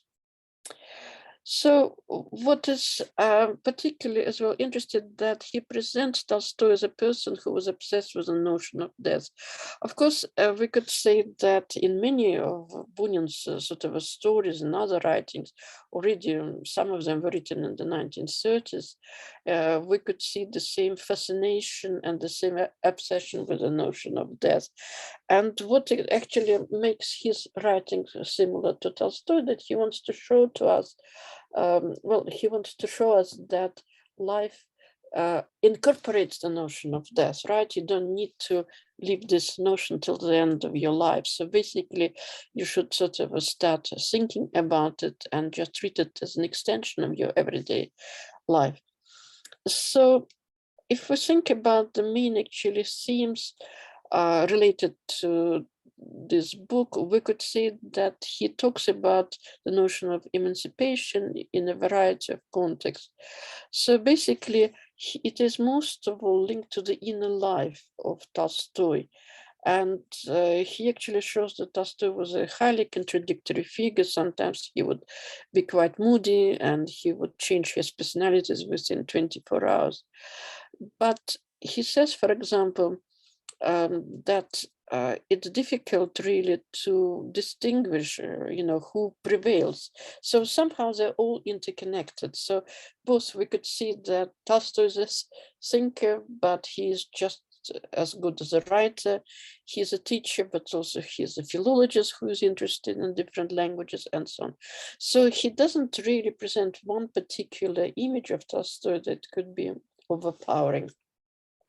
He just really shows him as a person who was evolving all the time, and his ideas were evolving too. So from that point of view, I would say that it's wrong, of course, to see Bunyan's book as an attempt to show Tolstoy as a universal man, because some scholars actually suggested that he's not interested in universal principles because they were too abstract for him. So in contrast, he wanted to consider Tolstoy as a person in all his complexity, and also a person who has a sense of singularity and uniqueness. So if we sort of think about Tolstoy as well as a person who just was developing all the time, he was interested in spiritual enlightenment. It doesn't come as a surprise that the book starts with a reference to Buddha and about the perfect one, and sort of His Holy Highness Buddha. And it has these words: "Open your ears, the emancipation from death has been found." So, and here he says, he is Tolstoy speaking of the emancipation. It's not enough that space, time, and reason are forms of thinking, and that life's essence is outside these forms, but all our life is an ever greater and greater submission of oneself to these forms, and then again the emancipation from them. So what is interesting, that Tolstoy is presented in Bunyan's book as a person who would be just obsessed really with the idea of death, and he would be talking about it with his obsessive monotony all the time. But it's interesting that he describes Tolstoy in a very sort of a peculiar manner as a person who was full of paradoxes. He actually says that first brought him close to suicide and then turned him into both a thinker and a madman at the same time, a great martyr and God's fool, an artist and eternal wanderer. He died on the great road. So the notion of road is ascribed with a philosophical meaning in this book. So basically, he actually says he was profoundly devoted to his attempt to solve the riddle of death, fighting for emancipation and searching for what is called in Buddhism coming out from being into the eternal, and in the Gospels is known as the path into life. So I want to say as well that one of the interesting ideas that sort of permeates this book is to bring Tolstoy's diaries, some recollections of his relatives, of friends, but also some of his works. So Sorry, for it's example, almost time yes. for the conclusion. Terribly sorry to interrupt. Okay, so basically he is sort of saying in the end that Tolstoy really belongs to this certain kind of people who have the ability to feel particularly strongly not only their own time, but other people's, the past, not only their own country and tribe, but different alien ones. And then he says, well, does it make him a martyr, or does it make him just a very lucky person? So he said, well, it is not resolvable. So to conclude, I just want to say that the image of Tolstoy is very much an open-ended image. So by reading sort of different accounts of Tolstoy's life and some snippets from his diaries, it's really, I think, up to the reader to make his or her own sort of image of Tolstoy by reading Bunin's book, because he has a certain distance from Tolstoy. Sometimes he just corrects him, or he adds his own impressions of this or that. So in some ways, I think it's a very interesting sort of a book that could be even read as a novel to some extent, because it has this open-ended feeling. Thank you so much for your presentation. And at this point, I also want to thank once again all of our presenters for sticking to 15 minutes. We have now 30 minutes for our discussion. I, for one, have lots of questions, but I wonder whether our audience or the presenters themselves have questions at this point for one another. Yes, I have a question. Please. Yeah, I have a question in relation to formalism, because you mentioned, of course, people like Trubetskoy and Savitsky, and they were, of course, interested in Jakobson. But what about Shklovsky? Were they interested in Shklovsky at all? I haven't had time and opportunity actually to explore Shklovsky contact with Eurasianists, but I think there might be some possibility that they get in touch, at least in terms of their body of work. But yeah. Okay, thank you. Any more questions?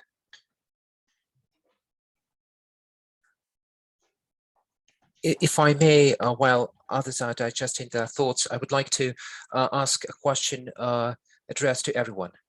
I guess proving that your topics are exactly topical would be preaching to the choir. It's hard not to see how they relate to what's going on in the world today. So could I ask those of you who are willing to do so to elaborate on how the heroes and heroines of their research would talk about present-day developments in terms of the place of Russian culture, Russian language, and more than that, Eurasian cultures and Eastern European cultures and languages nowadays.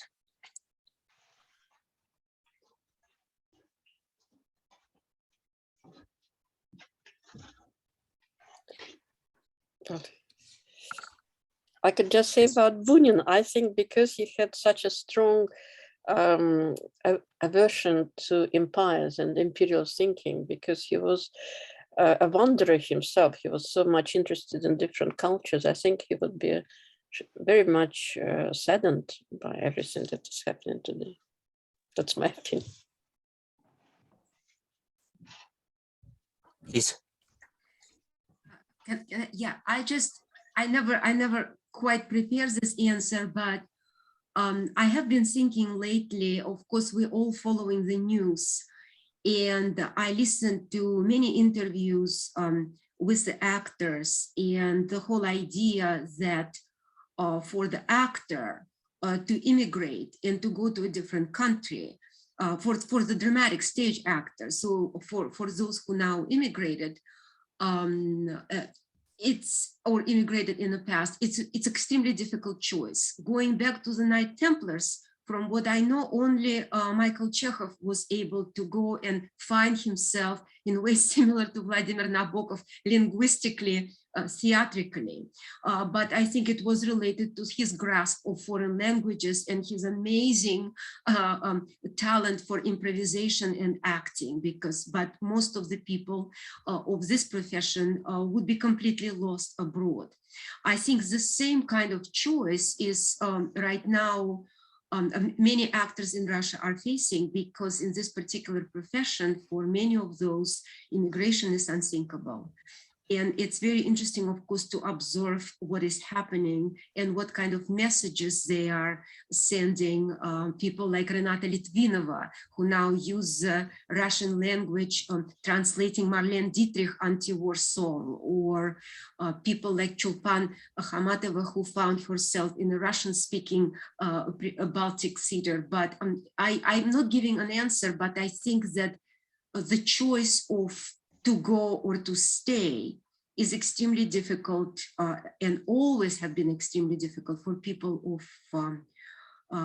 theater profession, unless they are directors and they can work with translators like Krymov, who is currently staging something on Broadway. So for me, it's a very interesting topic that I think we are entering 100 years later, completely similar circumstances. That's just a comment. Because we are all observing, there are no, it's my unconclusive conclusion. So much. I wonder whether I did have a question. Yes, please. Am I speaking? Yeah, it was about, it's really for Michal, and it was about that concept of место действия.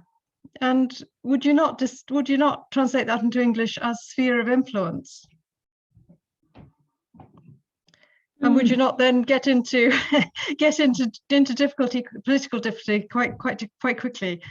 I mean, we know that Eurasianism has had a big effect, a big influence on Putin, and it seems to me that in that particular concept which you introduced us to, there is some clue to that connection. Yeah, and I just want to distinguish two differences between, there is a term место развития and место действия. And место развития, place of development, this was actually this overarching concept of Savitsky, who was targeting the Russian, respectively Eurasian continent. Yeah? But this место действия was a bit more narrow idea that was used exactly to describe the places in which some of the stories took place of Russian writers. So this is a bit of you have to distinguish these two terms here. But место развития, this is this geopolitical concept that I think nowadays plays a very important role in how we see Russia and what it's doing right now. Okay. May I ask a follow-up question about it? I wonder, on one hand, we have the positivists in the 19th century, who of course emphasized the import of geography, the milieu of certain ideas in which they matured, including geography, but not only. On the other hand, we have a modernist philosopher, Bakhtin, with his idea of the chronotope. If we take Savitsky's ideas, in your opinion, which pole are they closer to? And I guess I'll stop here. Well, actually, when Eurasianists presented their concepts in 1920s, they were often accused of determinism, geographic determinism. So from this point of view, I guess they are closer to this 19th century thinking. But this was very common critique from the, let's say, some of the other Russian immigrants, that Eurasianists are very deterministic in their view of history and also of geography, politics, and so on.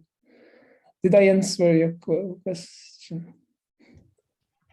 Yes, even though it would be wonderful to continue with the discussion, but I wouldn't like to eat away at the time of everyone else willing to ask a question.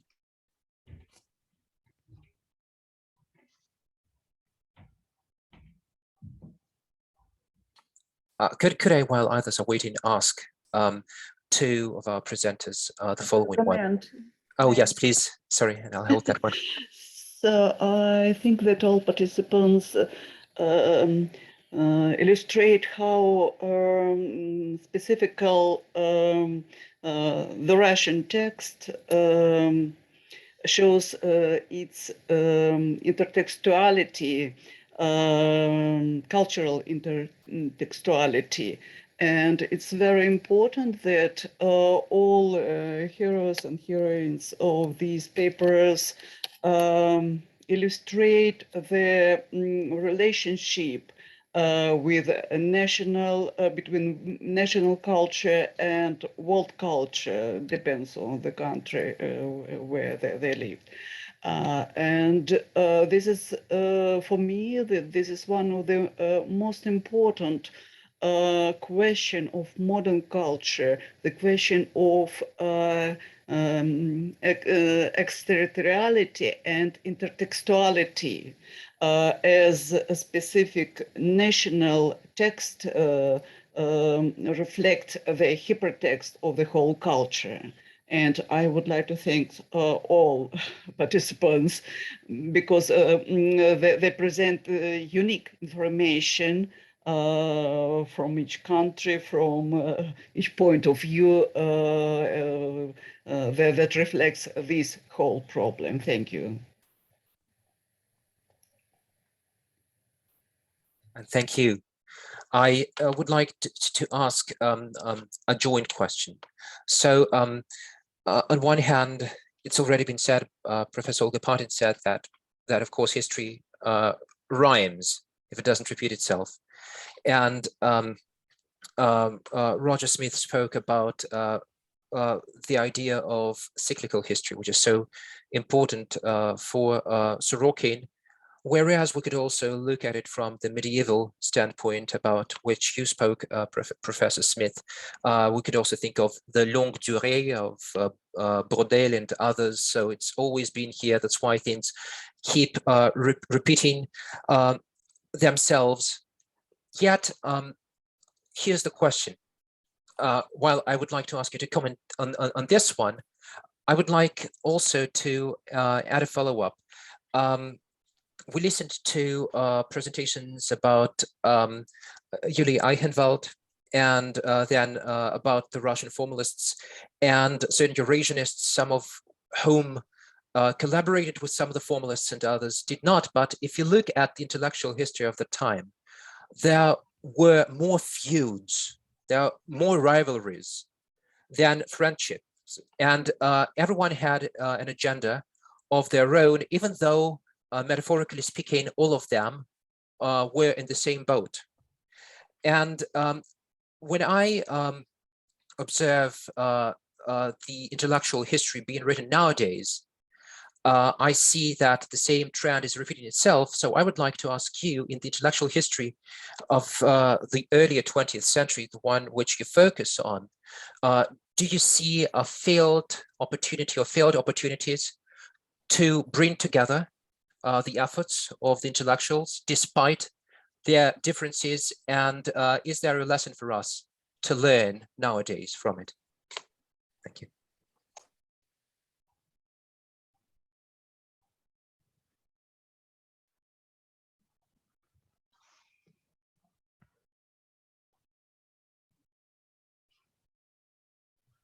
I would suggest whoever would like to go first, not be shy, and share their thoughts. I'm just thinking of a passage that I quoted in the interview with Marina, actually, from the Russian philosopher Achiezer, who was, I quoted him from something he wrote in 1990, in which he defined the whole of Russian culture as a struggle to hold the center together and to avoid schism. And he sees it as I mean, I can find the passage and read it. It's he actually defined Russian philosophy as trying to stop the parts falling away from the whole. I mean, that's an extraordinary definition of philosophy by anyone's account, and it makes it actually very alien to a Western philosopher. But the whole culture seems to be struggling with that tendency to schism, but can't overcome it. I mean, I can only notice it as an outsider. You noticed it yourself. It's very, very difficult. And I'm told by Russian friends at the moment that, you know, they seem powerless. There doesn't seem to be one intelligentsia that can hold a position, that can take a responsibility, that can present some kind of opposition. I mean, we know that from history. I don't know where to begin really with your question, except to quote Ahiyezed. I wonder if anyone else would like to add anything before I read the question posted in chat. Yeah, I just want to add very quickly to what Leslie just said, because on our work on the volume on intelligentsia in Russia, I really admire an article of cultural historian Gary Hamburg, who writes that there is no Russian intelligentsia, что есть интеллигенции, that there are intelligentsias. And there are so many different varieties, as you mentioned, schism, that I think the intelligentsia also consists of many intelligentsias, and there is no unity. It's just kind of echoing to what Leslie just said. Yeah, so if there are many intelligentsias, I mean, you could construe that positively and say that there's great diversity, but Russia seems to want unity.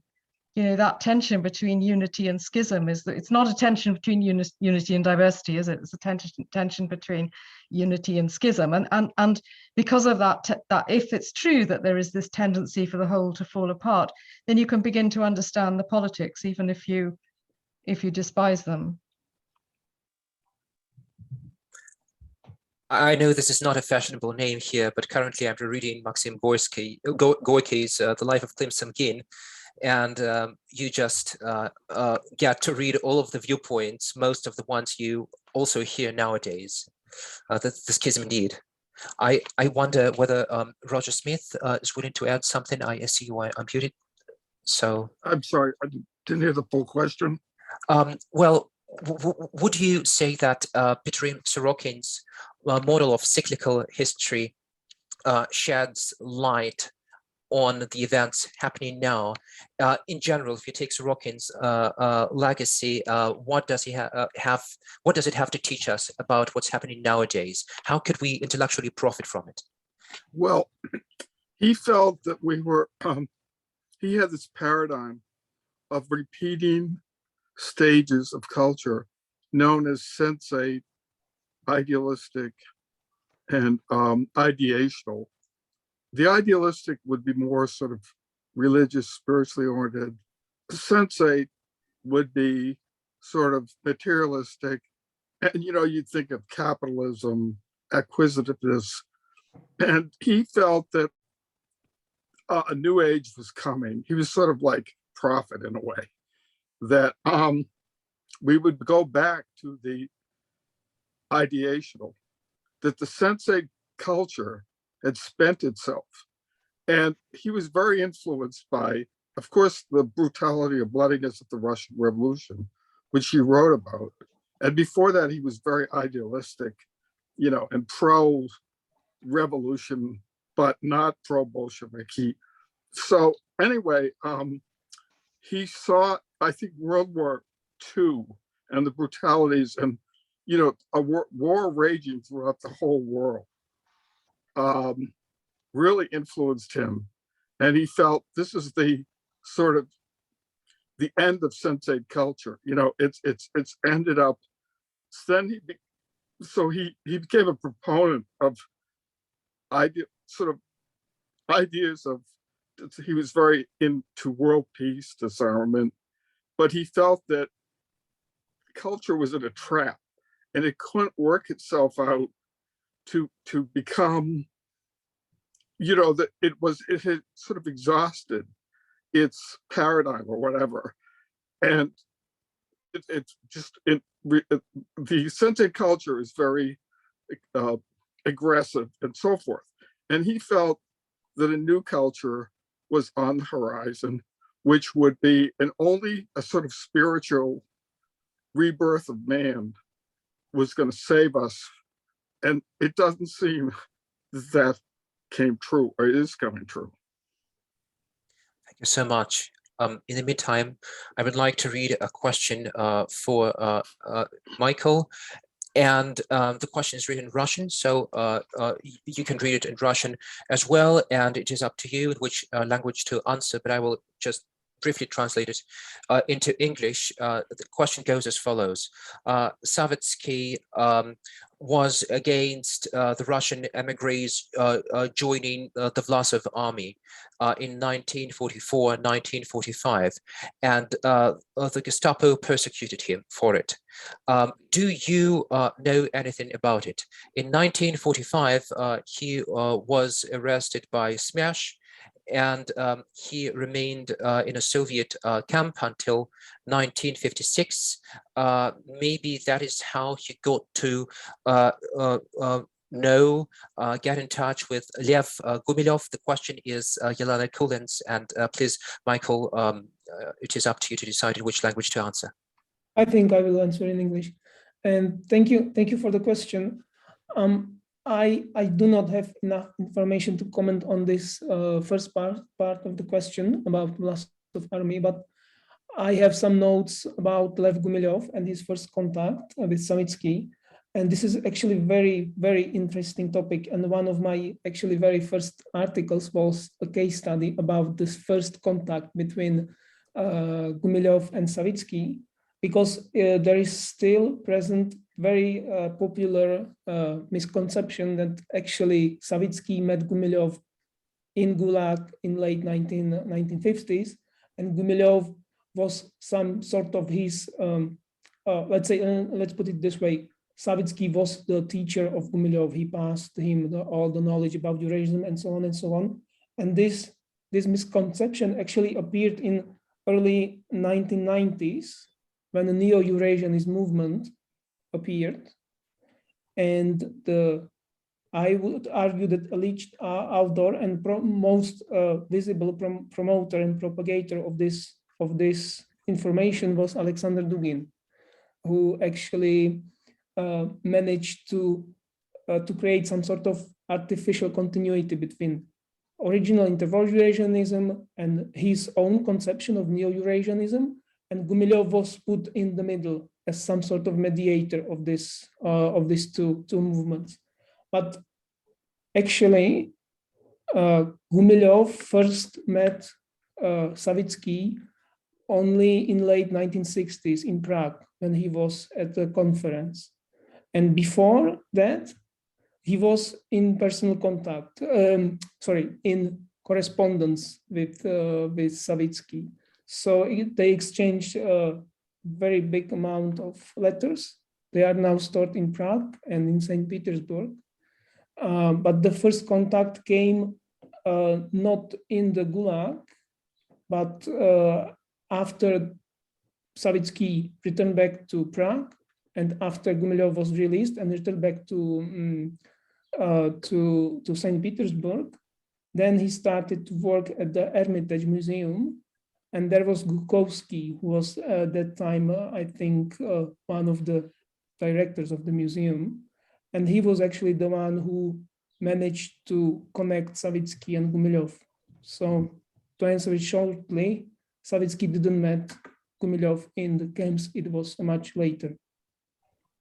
Thank you very much.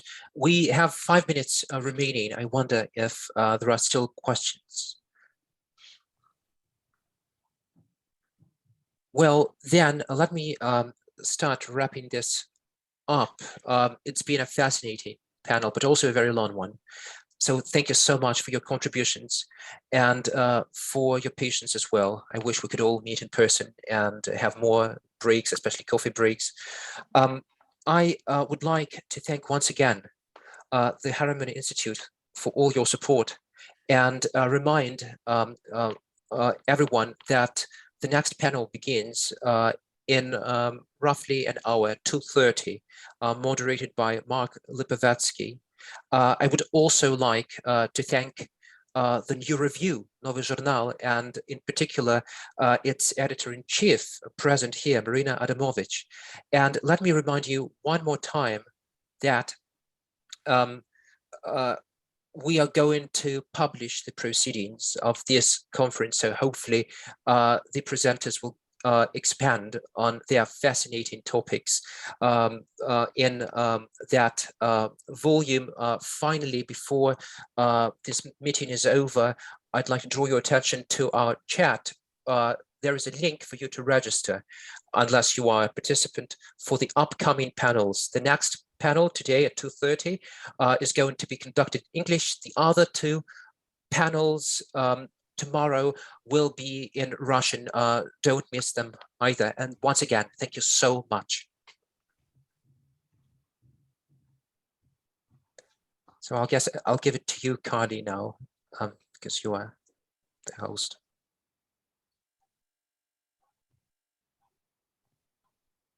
Should we leave?